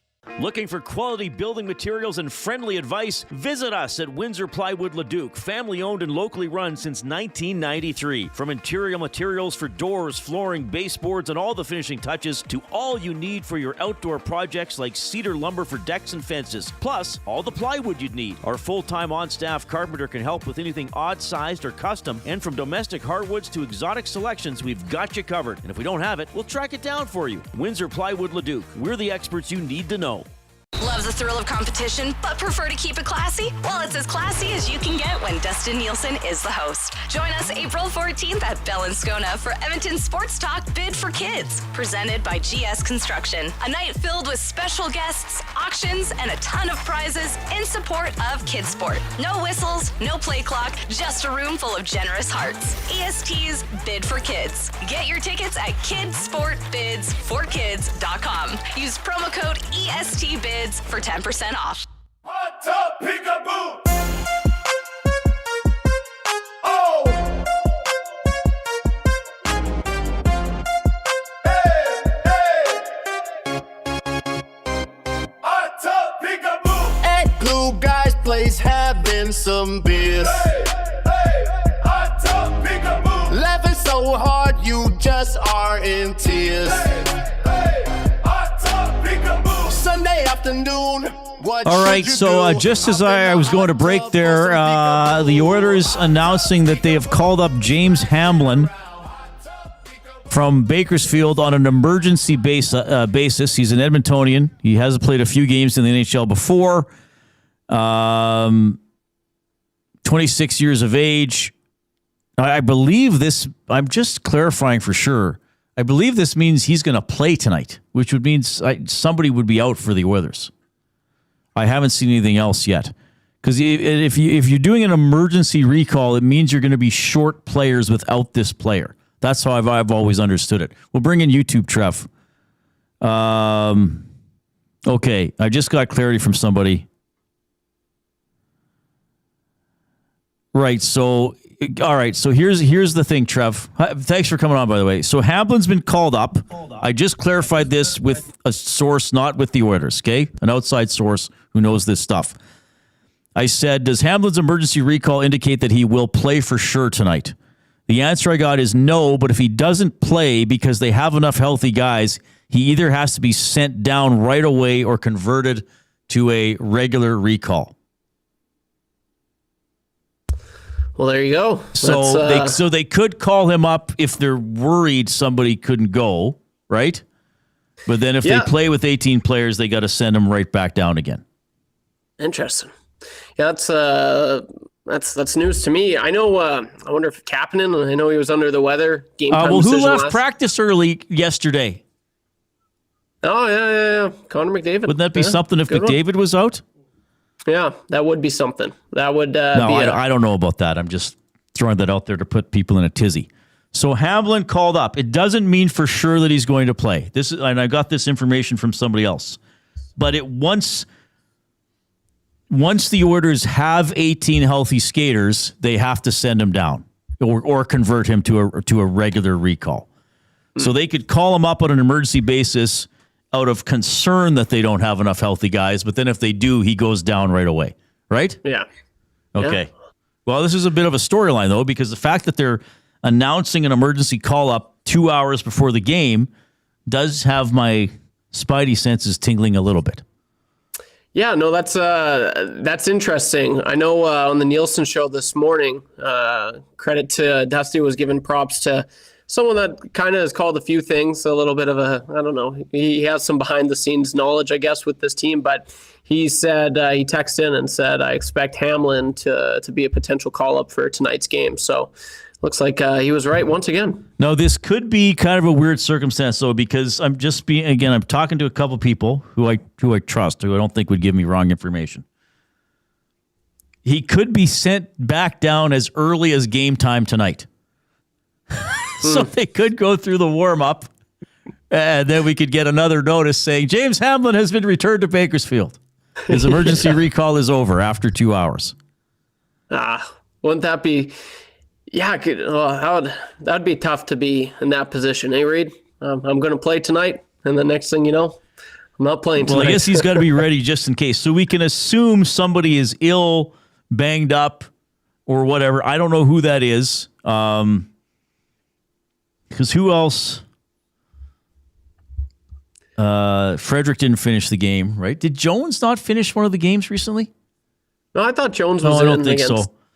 All right, so we'll keep an eye on this over the next couple of hours. Certainly, Tom and Belzy will keep you updated on the GCL Diesel Oil Stream pregame show. YouTube Trev is here on the Oil Country Towing video hotline. Oil Country Towing, Edmonton's most trusted 24/7 roadside rescue team. Fast, safe, and reliable for over 15 years. Whether it's game day or a snowstorm, we work as hard as your favorite team to get you going. Call 780-986-6088 for all your towing needs. Thanks for doing this. Buddy. We appreciate it. YouTube Trev is here from the Nielsen Show. What's your title on that show again?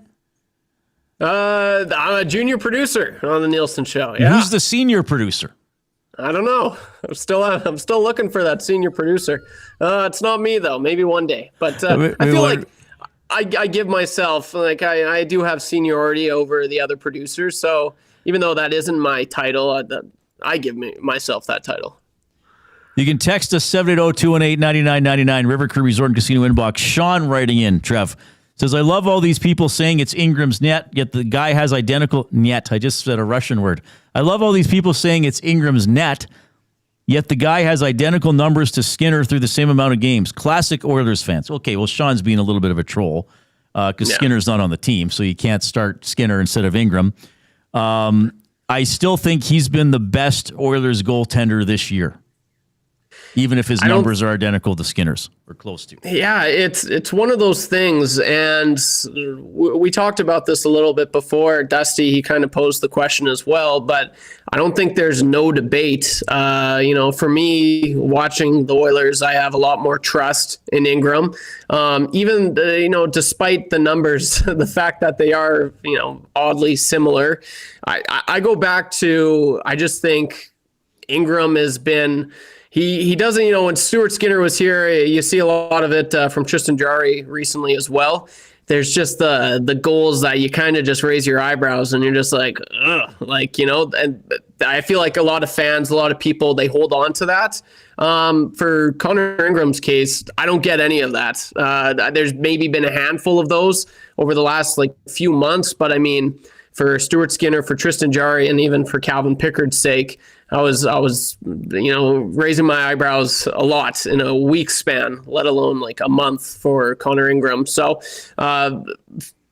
fairly similar, oddly similar numbers, but I think just from the eye test, Connor Ingram's made way more bigger saves, and he's come up a lot more consistently on those bigger saves as well. Okay, so then how do you feel about Jarry starting tonight? I mean, on one hand, I get it because Ingram was maybe just okay the last 2 games in which the Oilers were outplayed, not all on the goaltender. I did expect Jarry to maybe start 3 games maximum. I think we talked about that about a week ago.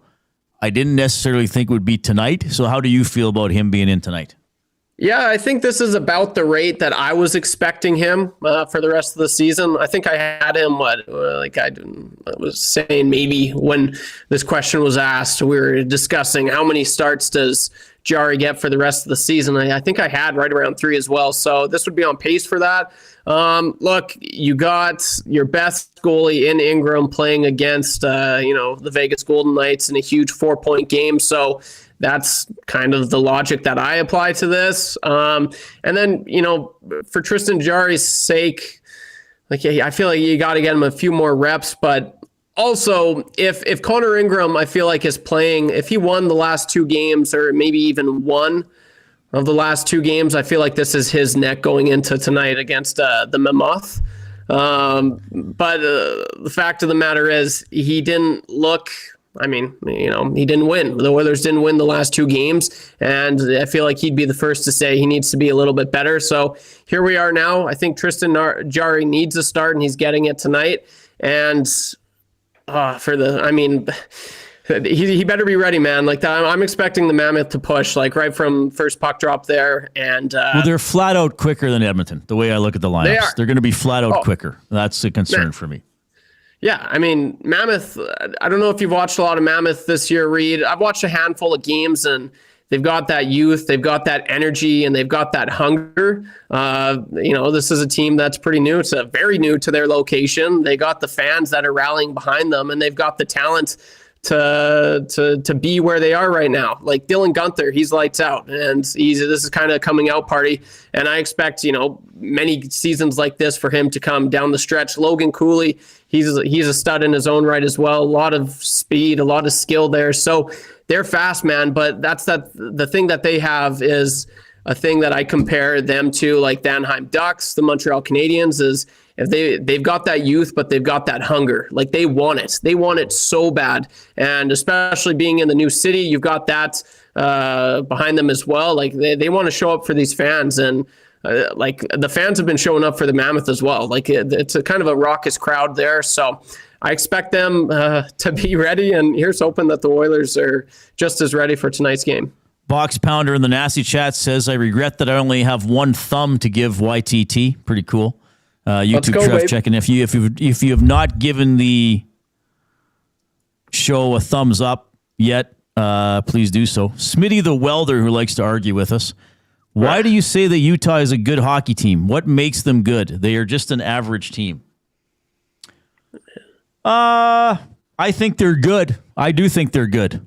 I think that they would be an above average team. Personally, for some of the reasons Trev was just talking about, I think they're quick. I think they have some good balance in their lineup. I think they have above average goaltending. I guess fair enough in points. They're tied for 15th, so I guess that's average. But they're going to be in the playoffs, and they're going to finish ahead of some other teams that'll be like they might have more points than the team they play in the first round and not have home ice advantage. Yeah, I just think this is I'm going to say this, Smitty the Welder. I think this is a team, especially with the Oilers lineup tonight. I think this is a team that could whip the Oilers, quite frankly. Yeah, I'm worried about this game. Yeah, absolutely. I think, depending on how the night goes, Smitty the Welder could be like, that's why they're a good team. I feel like any playoff team is a good team. And I think maybe the fact that the Mammoth are in the Central, kind of, they're going up against really good teams, where if you had the Mammoth in the Pacific and they'd be first in the Pacific, you'd be like, oh, there's a good team. Like, I think the Oilers are a good team, and I think the Mammoth are better. So, I don't know. They've got a winning record. They've got plus over 20 goal differential, which is substantially better than the Oilers right now. The Schmaltz is, a good piece there. They got a lot of role guys mixed with youth and experience. Sergachev's he's a great two-way defender. This is a good team, and I think you're going to see that tonight. I guess I would have this question for Smitty the Welder. Smitty, why do you say Bouchard isn't a good defenseman when he's in the top 3 in scoring? There you go. I gotta poke back at him. Yeah, no, that's good. I like poking. Poking's fun. All right. So to get back to the goaltending, what in your mind, Trev, or let me put it this way, I think you heard what Coop and I were talking about. Is there a performance that Jarry can deliver tonight that makes you think like, oh, okay, I think he's back, or I want to see him again Thursday or Saturday? Or are you like, no, he's just giving Ingram a break. It doesn't really matter too much how he plays.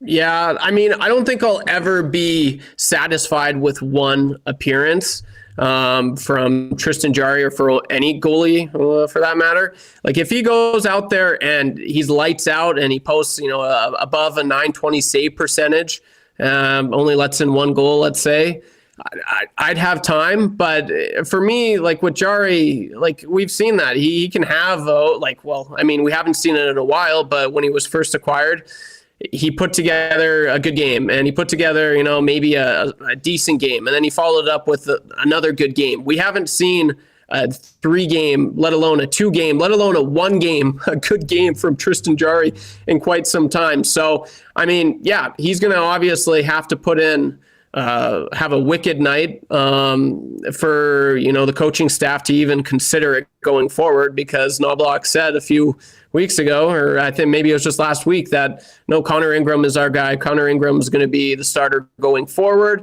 He's not going to just the starting point to start with. He's going to have an exceptional night tonight, but for them to even consider it. But Reid, you got to follow it up, and that's something that we haven't seen Tristan Jarry do since his second and maybe third start with the Oilers. Yeah, kind of before he got injured, I guess. Yeah. Yeah. So, that's my answer. All right. And again, if you're just joining us or you missed it earlier,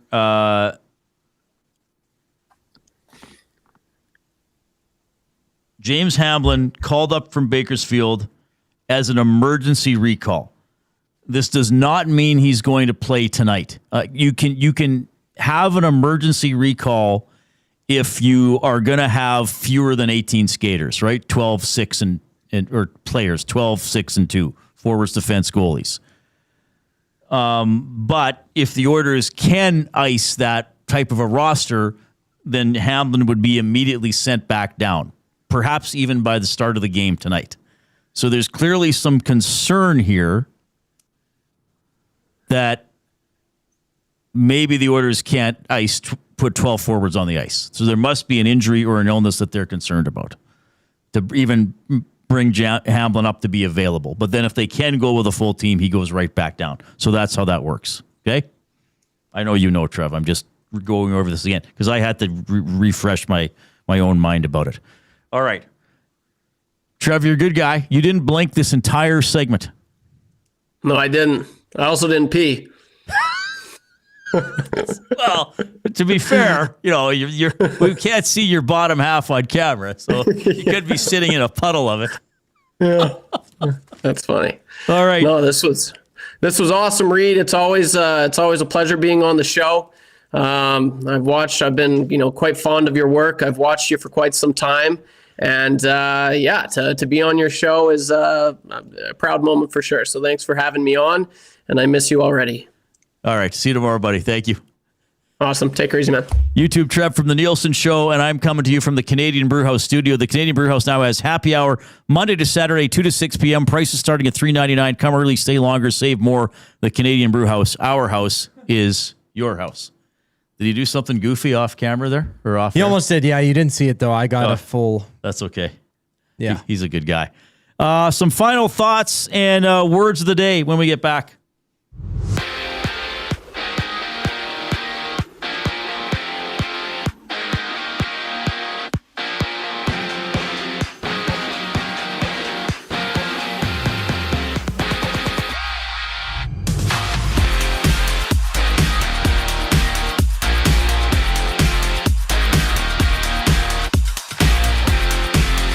Ahead of tonight's game in Utah, the Oilers have recalled James Hamlin from the AHL on an emergency basis. The Oilers kicking off a 2-game road trip. There against the Mammoth, Tristan Jarry gets his first start in 2 weeks, while Trent Frederick remains sidelined, having no update on his injury. Join Tom Gazzola, Ben Thompson for the GCL Diesel Oil Stream pregame show. They get you set for puck drop with coverage starting at 6:30 right here on EST. Live in the NHL right now, 6 games underway, nearing the end of the first frame. The Avalanche with a 3-1 lead against the Penguins. A power play goal for Martin H's, putting them up by 2.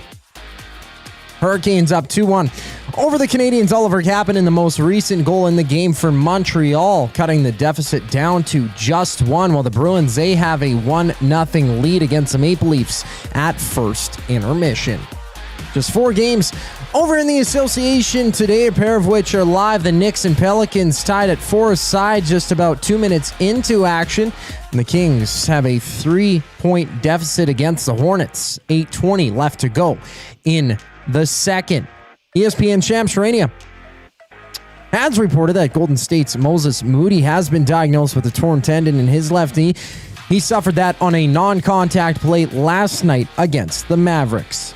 The final game today in spring training, the Angels and Dodgers warming up currently for the Battle of L.A. This sports update is brought to you by Say the Reid Sport Medicine. Connor McDavid's got a team of specialists, and you've got a bag of frozen peas. Get the same locker room approach that's trusted by the best in the game. Call them at 780-460-9977 or visit their website at saythereidsportmed.ca to book an appointment today. Words of the day up next here on the Reid Wilkins Show. I'm Zachary Kubish, keeping you in the loop.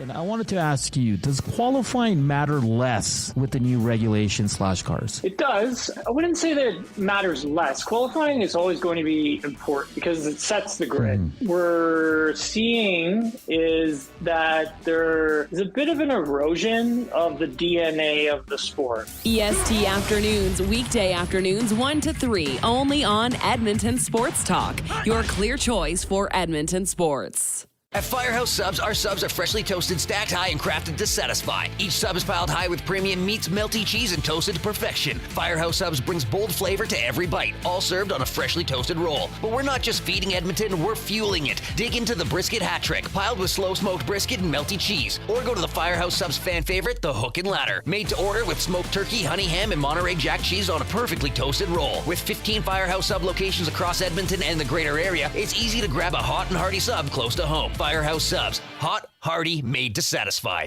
It's a rezzed up reimagining, a cultural celebration, and a smash hit. River Cree Resort and Casino brings you Bear Grease the Musical. Don't miss this hilarious spin on the 70s classic, replacing T-Birds and Pink Ladies with a cast of characters that spotlight Indigenous language, music, and moves with a Broadway flair. Iconic numbers get a bold new spirit in the audience favorite, Bear Grease. April 26th in the venue at River Cree. Must be 18 plus. Get info and tickets at rivercreeresort.com.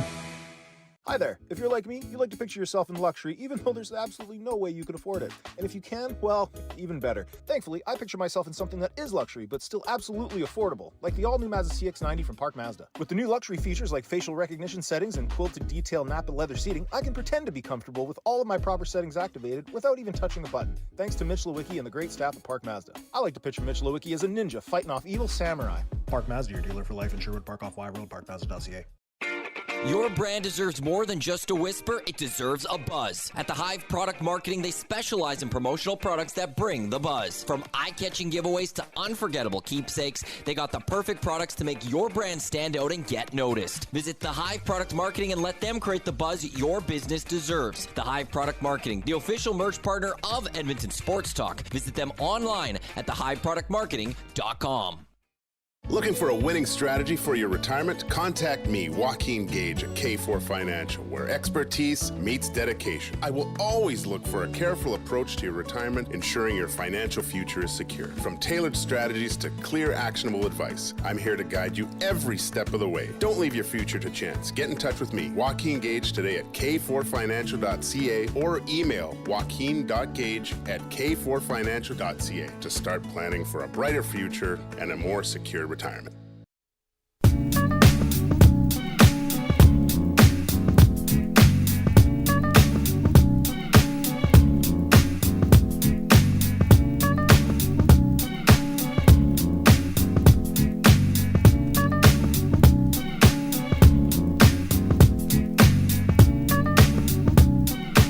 Hi-de-ho, neighbors. Edmonton Sports Talk presented by Play Alberta, your home for online gaming excitement featuring casino games, live dealer action, lottery, instants, and sports betting. With the Play Alberta app, you can take the fun with you anywhere. Download it today or sign up at playalberta.ca. Of course, plays of the day are up. The Jays play of the day, which I put up today, already off and running. It's a 4-team parlay. Boston, Islanders, Winnipeg, and Calgary, all to win. Wouldn't that be something if it hit, Coop? I'd be making people rich. I would be able to buy a Slurpee tomorrow. And you know what? I could make people rich, and Smitty the Welder and James Barrels and everybody else still wouldn't give me credit for it. I'd still be wrong. I'd still be wrong about everything, wouldn't I? That's just my lot in life. Hey, every once in a while, Reid, blind squirrel finds a nut. Yeah.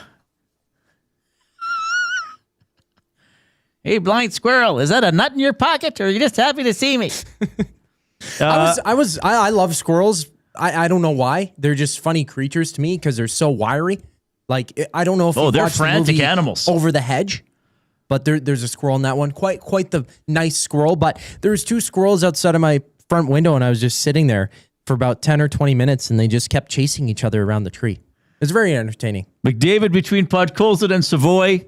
Nugent-Hopkins between Roslovic and Hyman, Dickinson between Szymanski and Kapanen, Henrique between Jones and Jarventi. Now, Hamlin has been called up on an emergency basis, so that would indicate to me there's a concern about one of those 12 forwards not being able to play tonight. If they do all play, Hamlin gets sent right back down, or they'd have to turn it into a regular recall. Jarry and net, Vejmelka for the Utah Mammoth, second of 3 meetings between these two teams this season. Oilers beat them back in October. They're going to play again in Salt Lake City 2 weeks from today. All right, we're going to wrap her up with our words of the day for Edmonton Public Library, EPL.ca. EPL stands up for your right to explore every topic, every belief, and every opinion without censorship. Learn more about how EPL protects your freedom to read at intellectualfreedom.ca. The word of the day with Reid and Jay. Oh, I'm sorry. Did I break your concentration? What do they got to say? Say what again? Say what again? I dare you. Let's find out. English, do you speak it? Then you know what I'm saying.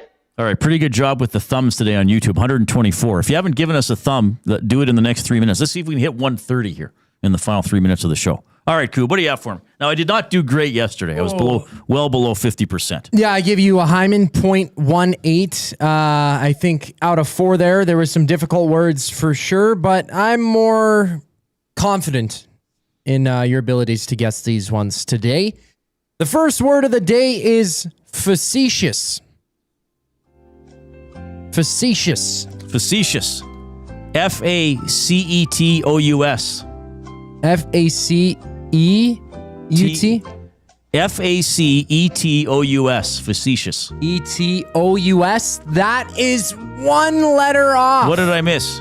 You missed an I. It's F-A-C-E-T-I-O-U-S? T-I-O-U-S. And this means sort of to be like sarcastic or cheeky.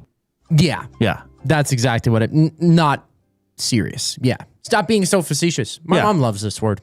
Uses it quite frequently. Right. in the household. Yeah. Okay. Yeah. So 1 for 2. I'm First disappointed. word of the day. I should have spelled that correctly, but okay. You're very close. Very, very close. I was silly. I was rushing. Are you rushing or are you dragging? It's from Whiplash. Have you seen Whiplash? Oh, yeah. Yes, Yeah. there you go. Okay. Yeah. Just rung my bell there with that one. yeah. I love that movie. Okay. Second word of the day. Thonic. Say again? Thonic.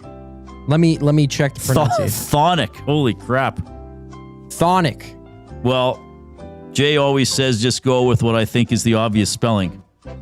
Thonic. Thonic. Thonic. That is incorrect. It's Okay. CHTHONIC. Say that again. CHTHONIC. Oh, wow. Thonic. It's like the start of Cthulhu. Yeah, Cthulhu. Yeah. Okay, so Very I silent will say this is stemming from this is something gigantic and monstrous.